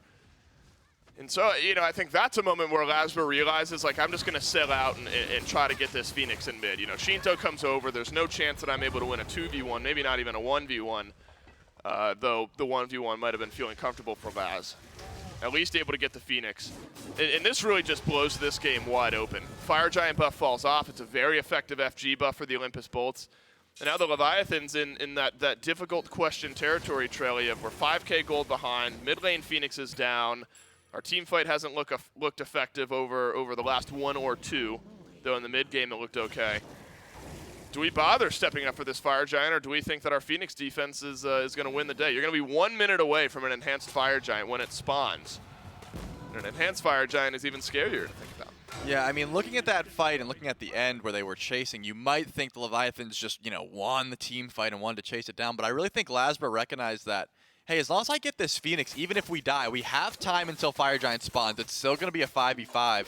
Now they have to deal with 2 waves of Fire Minions, and we have double ADC. We can end at any moment. So I think Lasber made a smart play there just to say, I'm going to die for this, even if I make sure that my life is gone. We're going to get this Phoenix, and now we have all the presence in the world. Haddix, though, a little pushed up. Yeah, but look how much damage he's taking. None. I mean, it looks like one more of the health bar ticks is missing from his health bar, and he is back to full HP. Haddix doing just fine right now. And so my eyes go to Shinto and Zap, of course, both carries here. Zapman has upgraded his Rod of Tahuti. Shinto full build except for the upgraded Starter Right, and Panatom has the shred potential. Shinto with Mantle of Discord could make life difficult though for Laz if that backline dive is successful. The blink, the ultimate, all of that falls onto Shinto. Can turn around some big burst damage. I'm just looking at the tanks right now of the Bolts, and they seem to have zero fear right now walking up to this roster. And again, I think it's just the way they've built, obviously. Shinto has to survive, so he can't go for the shred. Fire Minions are on the Titan. Ooh, awesome. Jake gets stunned. you're right, and that's why the Bolts are almost playing with their food a little bit. You're wondering, why not just go for the Fire Giant? Well, the Fire Minions are ticking down. The half HP is now missing from the Titan, and that means Panatom's got to go back. If the Leviathans are going to win this fight, they're going to have to do it 4v5. It's going to take a miracle for the Leviathans to turn this game around. The Bolts have bought enough time to send Panatom over now to the left side of the map. Yarkor locked in place. So the Leviathans, credit to them. They have done a good job of not losing any members here around the FG and delaying it from the Bolts. Yeah, the Bolts need to get active here. I mean, the retreat has already happened. Panatom is in the base. You're seeing the fire wave still push in here, but your lead is going to be dwindling if you just let these Phoenixes respawn here. So they have to go for this. Maybe not just yet. They still feeling confident. And now it's Shinto who's back in base. That's got to be so aggravating. Panatom spends a minute or so over on the left side of the map clearing out that wave. Is able to do so successfully, but now it's Shinto that is sent back. So you're fighting potentially around FG without maybe the strongest member on your team right now. Fire Giant is low, and it's Barracuda just sending some damage into it. The Phoenixes respawn now for the Leviathans, but they will go down to the Fire Minions in just a moment. The Fire Giant's low, up and over the wall, and the Bolts secure the enhanced FG, and look at Haddix. The Absolute Mountain has taken 0 damage, and Rongyu has taken 100% damage. The Bolts get the FG. They snag a kill onto Rongyu as well. Into the backline goes Yarkor, and he will not return. Double kill for Barracuda. Lasbra adds another, and in convincing fashion, the Olympus Bolts will take a 2-0 over the Levies. They don't even have to run into the Titan room anymore. These Fire Minions are going to be able to end the game on their own. Shinto, the last member, running down right lane. And it looks like Lasbra will go for the cutoff here. Finally, my fantasy team! No, let him live! I don't need one more death. Unreal. Barracuda on a killing spree to end this game. And if you would have told me this was a 2-0, Trelly, at the beginning of the day, if you're saying this set's a 2-0, I'm thinking it has to be the Leviathans based on the way that they played yesterday. And the Bolts have gone to some 3-game sets. This is that X factor that this Bolts brings to the table where you just don't know. Some days they will show up and they will dismantle you. And don't get it twisted, the Leviathans, they hang in here in game 2. But game 1 and then the end of game 2, some very convincing smite from the Bolts. Yeah, I mean, we talked about it at the beginning of the day. Which Bolts roster are we going to see today? Are we going to see the awesome Jake that's inting and trying to make plays and it's not working out? Are we going to see the Lasbra that can't get going? No, none of those picks. We're going to see Lasbra who's getting active, finding 3 kills on Shinto in the first 3 minutes of the game. We're seeing Jake who's constantly landing these shadow locks, making sure to set up for his team. We're seeing Haddix who unkillable virtually all game. Just a crazy set from the Olympus Bolts. They looked extremely solid here. The Leviathans are going to have to go back to the drawing board. Yeah, I think low-key MVP might be Haddix in this set. I mean, just doing tank things is one thing. Right. Completing your build, right, getting tanky is a skill in and of itself. Yeah. And Haddix was near undeal-withable in this set by the Leviathans and everyone else. Lasbra, of course, you got to shout him out. I'm just very impressed by the way the Bolts played today. And that is only set 1 of 3 that we've got in the SPL. 2-0 to the Olympus Bolts. We'll take a break. When we come back, Desk's going to break this one down.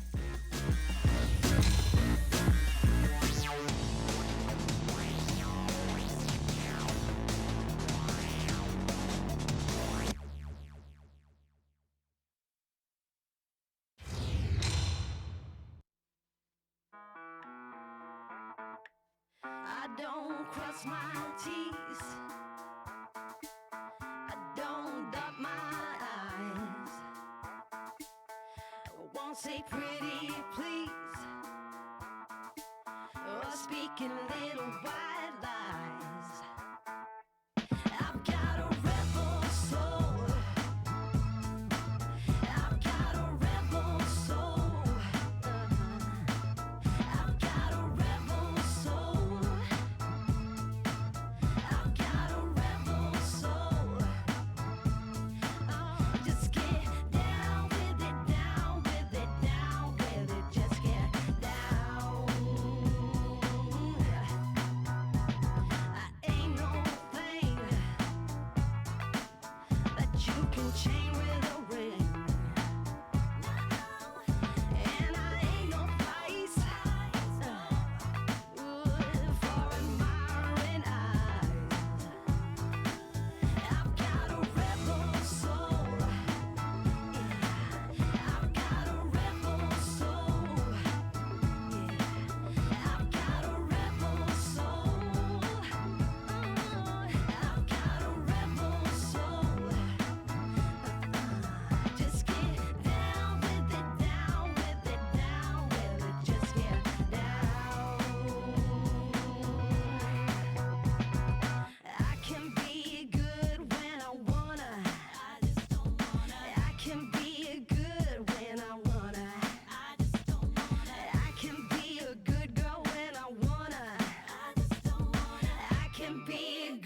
can be good, but no, I got a rebel soul. Hey, I've got a rebel soul. I got a rebel soul. Yeah, I've got a rebel soul. Hey, down within my rebel soul. Down within my rebel soul. Down within my rebel soul.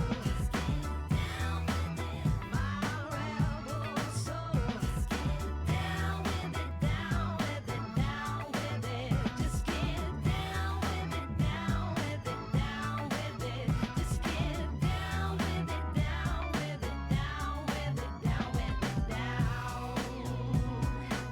I've got a rebel soul.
Hello and welcome back from the break. The Olympus Bolts come out on top today over the Atlantis Leviathans with a solid 2-0 win here. And what Dave called a convincing game number one, a convincing game number two. And I'd say that they have convinced us here, that being the Olympus Bolts. They are a team who are ready to contend with the top of the league yet again here with a big win over the Leviathans. Chimak and Mifflin here after game number two. And I think that convincing is probably the best word out here. I mean, we were all kind of questioning, all right, where do the Olympus Bolts stand right now? You know, they were kind of struggling up against one team, looked pretty good against another one, but now with a win here against the former champions, got to feel good for this team. Yeah, the Olympus Bolts seem to have identified how to deal with the Atlantis Leviathans, and that's rolling over Shinto throughout the early portions of the game, right? How often do we just say, man, Shinto, we're like 15, 16, 17 minutes in. He's 0-0-0, 3 levels up. That's exactly what Shinto wants. And that's exactly what the Olympus Bolts limit. They show up in mid and brought that 3v3. And it's not as if the Leviathans weren't privy to the strength of that Olympus Bolts 3v3. It's the one thing that Panatom brings up in his pregame interview. Says, okay, well, this is a really good team. I'm not sure if there's any individual standout players, but that 3v3, though, incredibly strong.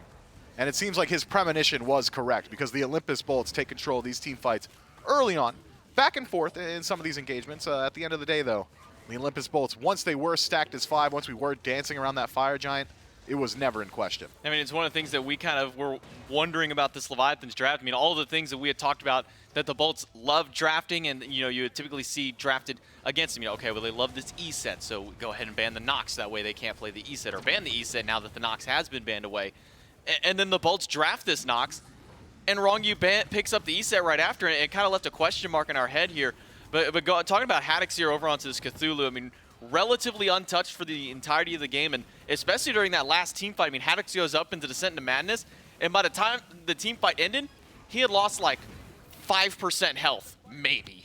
Yeah, Haddix just had a run of the show here today. Was allowed to do just about anything that he wanted because despite having a good shred composition between a double hunter, one magical, one physical, Shinto, and Zapman, they weren't allowed to cast onto Haddix because the front line, Rongyu on this E set, Panatom, not very tanky, weren't able to create that space. So what does Haddix do? He descends into Madness, and he just rains every one of his abilities on cooldown. I'm sure if we got a look at his camera, he probably had his nose on the keyboard, just face rolling it, because that's what it looked like. It didn't seem like he was struggling with positioning. It didn't seem like he was struggling whatsoever. He was just creating infinite space, healing his team, dealing damage, and whatever else he felt like. Now look, this says 31k damage taken. I don't believe that. If we're watching that last team fight, I don't believe for a second that Haddix at any point took anywhere relatively near that amount of damage throughout this game. 42K maybe mitigated. Even throughout this set. I mean, yeah, 42 mitigated on top of that one. I mean, a 1-0-8 game number 1, a 3-1-8 here in game number 2. Going to be looking pretty nice for those who do have Haddix on the fantasy teams out here, or maybe those who haven't. We do have Haddix, though, standing by for our post-game interview. Strong performance out of you guys today, coming out of your matchups last week, ending with a 1-1. I mean, how's the team feeling getting a big win here over the Leviathans? Oh, we're feeling great after today, especially after how clean we played. Because, the last year we played a little bit sloppy. In scrims we've been changing our play style a little bit, and today we felt like we played really clean. Yeah, I mean, it was a strong performance out of you guys. We talked to Panatom. He was kind of worried about how the mid 2v2, the 3v3 would kind of match up. I mean, that game number 2, that was just a kill Shinto game out of y'all. I mean, you give the Viron to him. I mean, it's just kind of wrapped up. The mid 3-3s, they're goated. Yeah, I mean, would you call it the Viron? It's the Viron. All right, the Viron. Put some respect on it. We're going to have to remember that one. I'll write that one down in the books here. I mean, the Viron looked good. I mean, you're Cthulhu out there in that last game. I mean, how does it feel when you get to a late game team fight as Cthulhu and nobody's even bothering touching you there in that point? The issue with Cthulhu is you kind of can't touch him. Like, the problem is you hit a 4.5k, 5k HP Cthulhu, you're losing the fight.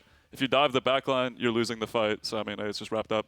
Hey, you guys look good out here today. Congratulations on your win, Haddix. I'll let you get back with the team to celebrate. Thanks for coming by for the interview. Thank you. Appreciate it. Yeah, Scram.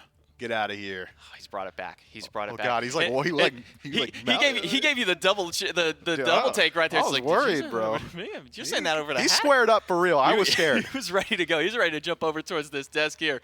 But let's take a look at the schedule because, that was only our first set of the day here between the Leviathans and the Bolts. We've still got 2 more to go. Let's take a look at those and see what's up to come. Tartarus Titans and the Valhalla Valkyries will be our second set of the day. And then to close us out, the Jade Dragons and the Camelot Kings. Mifflin, that one specifically was one that you were talking about earlier. Very much looking forward to seeing that set. Yeah, I really am, man. I feel like the Jade Dragons are still that X factor in the league. The Camelot Kings have been getting a lot of respect from these top-seeded teams, the Tartarus Titans, the Atlantis Leviathans.